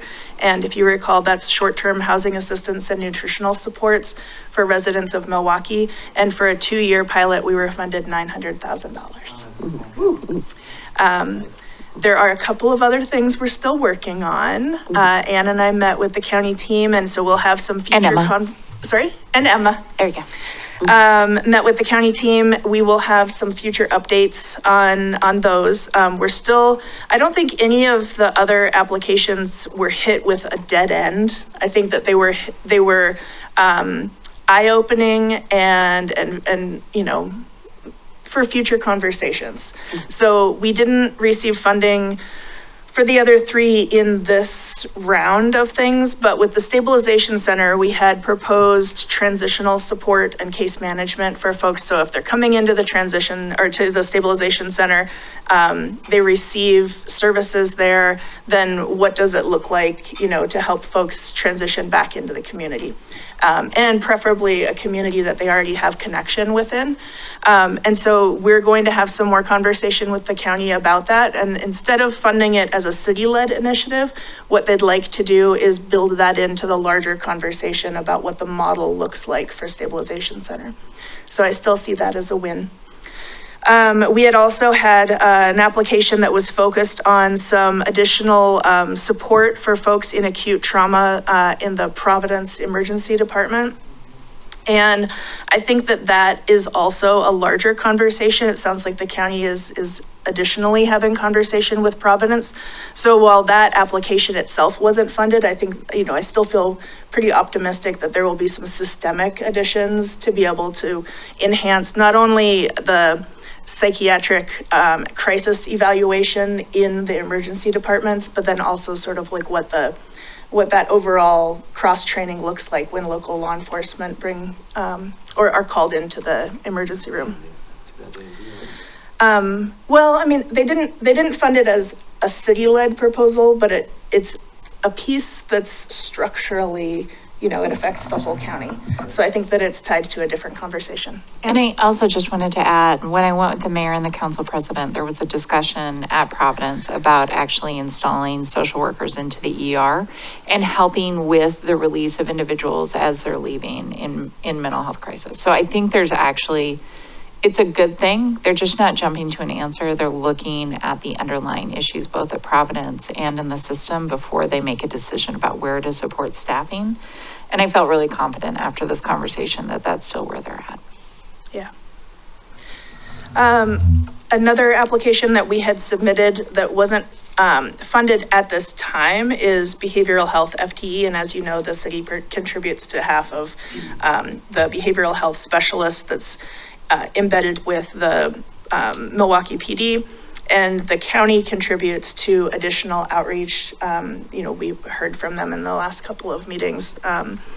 or in the several meetings back. So the agreement that we had with the county is actually outside of this conversation about city-led initiatives. And so this was another good prompt for them.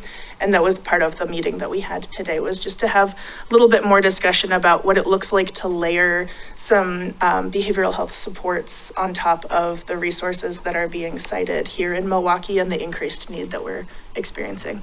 So I'm still feeling optimistic with that, because we didn't get the indication that that agreement or that relationship had been severed. It just was, it was something that needs to be adjusted, and it needs to be adjusted outside of the city-led process. The last thing that I'll mention is, since we sent in our applications, we have heard a little bit more about the emergency shelter project located at St. John's in the annex. And they have the development of a site plan. They're really doing some exciting work there. And if you know St. John's, there's the preschool that's also part of that building. And so what they're interested in doing is working with community partners that are service providers, and some capital investment from the county to be able to create more of a, to kind of harden that connection, or that Separation. that separation between the two, and address some of the hygiene footprint. So restrooms and showers and things like that. And so if we're able to get capital improvement funds, then they would like to start opening up shelter operations on a very small scale, and that would be for emergency situations and inclement weather. So I really appreciate everyone that's part of that congregation has been very thoughtful, really, really intentional about the process that they're leading. And then we confirmed with the county today that while that first round of city-led initiatives has completed, the offer really was that this is sort of a revolving, opportunity, and it's not, it's still a possibility for us to apply. So we're going to go ahead and put another application in on behalf of St. John's and see if that is successful. And then I'll have more updates later.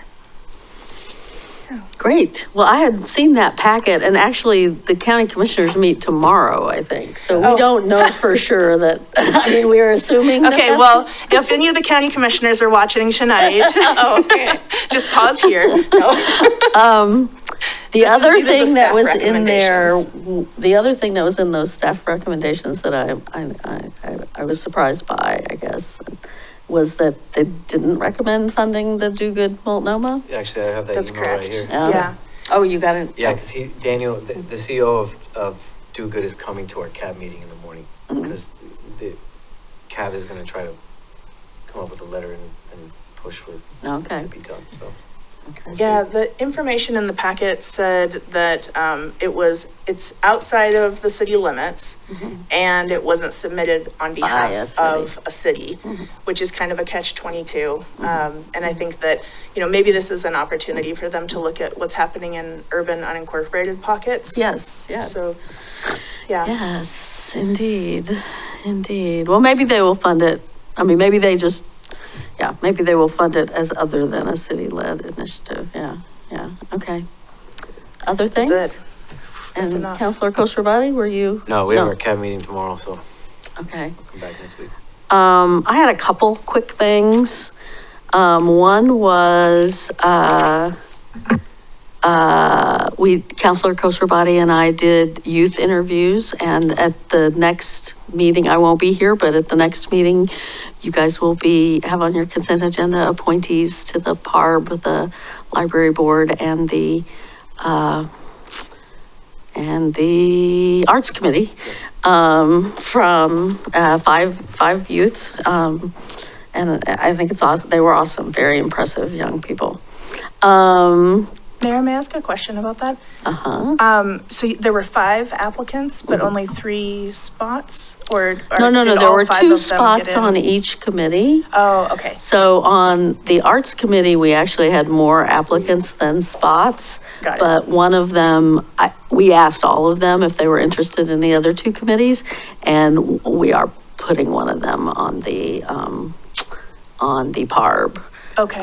Which, as Adam Moore pointed out to us, they will have some arts connection because of the art question for Scott Park and because of the Three Herons project. So they will be, have some connection to arts as well. That's great. Yep. Well, I did not participate in the interview process, so thank you both for doing that. But when the youth are on board, I'm happy to support them in their journey and their experience. So whatever that ends up looking like. Great. Well, I think in the case of the library board, which was only one person, the library was the only board meeting before the appointments at the next meeting, but they were going to go ahead and invite their student to participate because they're doing a sort of strategic thinking kind of exercise. So they're going to invite their student to participate. And the others will be appointed before their next meeting because those groups meet, the other 2 meet at the end of the month. So, yeah, great. I went to I alluded to it earlier. I went to the Rotary meeting out at Clackamas, not the Milwaukie Rotary, but the one that meets out at Clackamas Town Center. I was invited to speak to them. I got an earful about the TSP Advisory Committee from one of their members who has resigned from the TSP Advisory Committee and feels like it's preordained and stacked and really stepped off of it. But he did actually help the city recruit Jay Jones from the Chamber of Commerce to be his replacement. So we do still have a business representative on the TSP Advisory Committee, but I do think we probably need to engage businesses more, and I talked a little bit with Emma about that yesterday, and whether it's maybe not, I don't think it was realistic to think a lot of business owners were going to sign on for an 18-month committee, but maybe doing some targeted focus groups or roundtable discussions with some freight businesses in particular, and some other businesses would be good. Also got complaints about at that meeting about that I alluded to earlier about the Monroe Street cottage cluster development and the lack of parking. Yeah.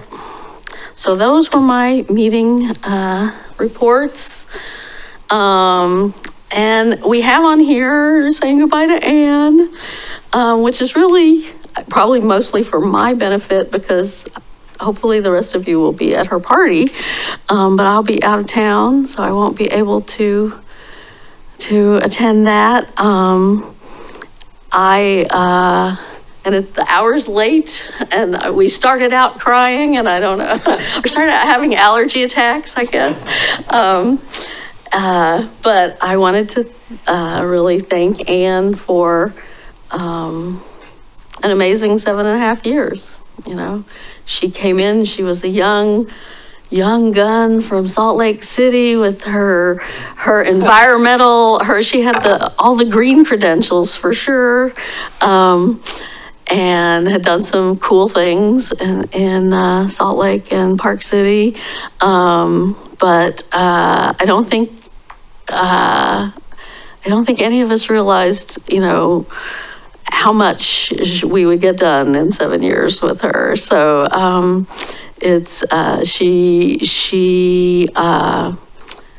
think she did a great job of, didn't always like it, but she did a great job of keeping us focused on 3 goals and keeping 3 goals moving because before that, the city council, if anybody looked back if you search like 2011 city goals or 2012 2009 city goals. You'll see this long list of great goals, but it was a long list that never moved because they weren't tied to funding and staffing. And so I think she really helped us move. I mean, the SAFE program was already a little bit underway when she came, but she really helped us get that focused.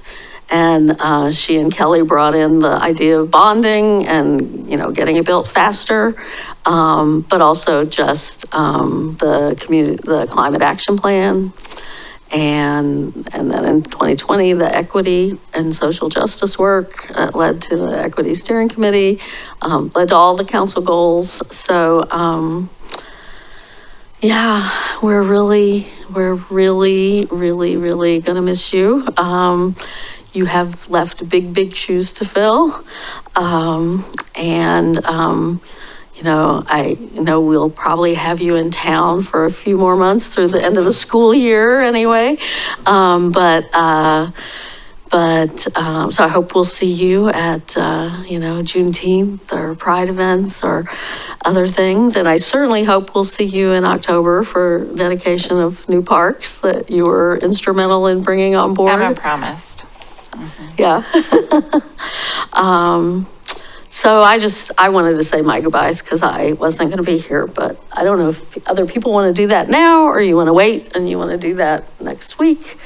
Your call. I personally rather wait and do it next week because Chief Strait got the advantage of going early and there was a nice crowd and I want there to be a crowd to hear all the wonderful things about Ann, because we can go on for hours and hours. And yeah. Let's reserve a lot of time for it. I just want Shane to cry. Allergies. All right. Well, okay. Everybody seems to be nodding at that. So, okay. I receive report and provide feedback. Oh, that's funny. Did you receive the report? I didn't receive the report or provide. That's funny. Okay. Well, with that, I guess these guys have been waiting. Have you been waiting for this part of the evening? Oh. I think they were being nice to me. Oh, making yeah. sure I had an audience. Well, okay. It has been a pleasure. Uh-huh. And I do feel like, as much as I'm going to say some things, I do feel like I need to just thank. I've had 12, no, hold on one second. I wrote it down. I think I've had 12 council members. I think I've had 12 council members and like 17 directors since I've been here. And they've changed the world. You all have changed the world. And you gave me a chance to change the world with you. And I wouldn't trade it for the world. I'm incredibly proud of the work we've done. And I'm incredibly proud that Milwaukie is my home and that it will be on my resume for the rest of my life. We did cool things, and I think we used the best of ourselves to do them. And thank you for giving me the chance and for being my leaders and for leading with me. So it's been an absolute pleasure. Thank you all. I just want to say one thing. Okay. And I'll bring this up too, but I want this on the record. The first like real interaction I had with you was really during that listening session that you invited myself and another individual, primarily after Mark Scholl's comments and his, bigotry was showing. You reached out for a listening session and with the Middle Eastern Muslim community, and I just really appreciate you giving me that space and that opportunity to be a part of that. And that was my first real major interaction with you, and it really has a special place in my heart because nobody really did that. So thank you. My pleasure. You're not afraid of the hard work, Ober. Darn tootin'. I'm not afraid of the hot dish either. I say to my fellow Minnesotan. Mm-hmm. Well, you're I much will. appreciated. Much appreciated. We'll use more colorful language next week. We will. It'll be a pleasure. Thank you all. I mean it from the bottom of my heart. All right. With that, I guess we are adjourned. All right. As a, as, Oh, yeah, oh, yeah, sorry. Well. Council President? Move to adjourn the meeting. A second? It's been moved and seconded to adjourn. All those in favor say aye. Aye. Aye. Opposed? None heard. We are adjourned. We should have kept it for another half hour.